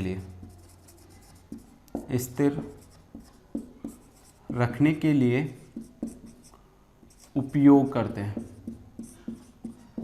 भाई बेड प्लेट क्या काम करती है, जो जनरेटर होगा उसको अपन कहीं पर फाउंडेशन के ऊपर स्थिर करेंगे ना, तो यहाँ पर नट बोल्ट लगा के इसको जनरेटर को क्या कर देंगे अपन, स्थिर कर देंगे, तो वो क्या हो जाएगी आपकी बेड प्लेट। फिर एक ऊपर आपको दिखाई दे रहा है क्या, आपका आई बोल्ट। क्या कह रहा है, आई बोल्ट। तो आई बोल्ट क्या होता है आपका, आई बोल्ट क्या होता है, जनरेटर के ऊपर जो गोलाकार भाग का, गोलाकार आकार का जो बोल्ट लगा होता है वो क्या कहलाता है आपका आई बोल्ट होता है। ये क्या काम करता है, जनरेटर को, क्या, जनरेटर को एक स्थान से दूसरे स्थान तक, एक स्थान से दूसरे स्थान तक ले जाने के लिए इसका क्या करते हैं अपन, उपयोग करते हैं, इसका उपयोग करते हैं। तो ये क्या हो गया आपका आई बोल्ट। तो ऐसे छोटे छोटे पार्ट्स, जैसे एक होता है आपका क्या, टर्मिनल बॉक्स। तो टर्मिनल बॉक्स क्या होता है, उस पर क्या होती है, जनरेटर की फील्ड वाइंडिंग और आर्मेचर वाइंडिंग के सिरों को क्या किया जाता है, बाहर निकाल कर जो लगाया जाता है वो क्या होता है आपका टर्मिनल बॉक्स। तो दोस्तों आज के इस वीडियो के अंदर अपन ने देखा जनरेटर क्या काम करता है, और अपन ने पढ़े जनरेटर के पार्ट्स के बारे में, और अपन ने एक एक पार्ट्स के बारे में बहुत ही अच्छे से क्या किया, अपन ने उनके बारे में समझा, और किस किस धातु के बने होते हैं आपको याद रखना है इसके अंदर। तो आज के लिए बस इतना ही, मिलते हैं आपको नेक्स्ट वीडियो के अंदर।